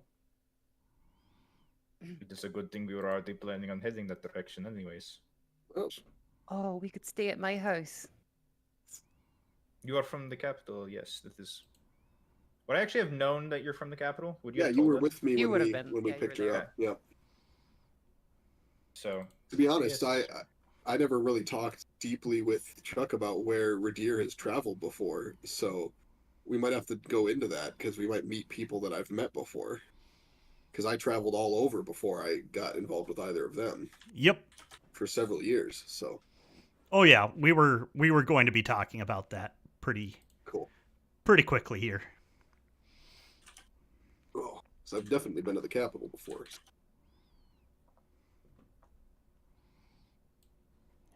Right. I think that's I mean, yeah, Yep. So Yeah. at that is the perfect stopping point, and we are going to pick it up next week. Next week is going to be the last week before the winter break, and then we'll pick it up again in like 3 weeks, I think. Maybe try and do some uploads or something of other stuff, but for now, that's the plan. So let's see what crazy shenanigans the group gets into in the city of Cofford next week for Roll for Initiative. May you roll those nat 20s, avoid those critical fails, like, comment, subscribe. Join us on Patreon if you want to join the Discord, and have a good night. Bye.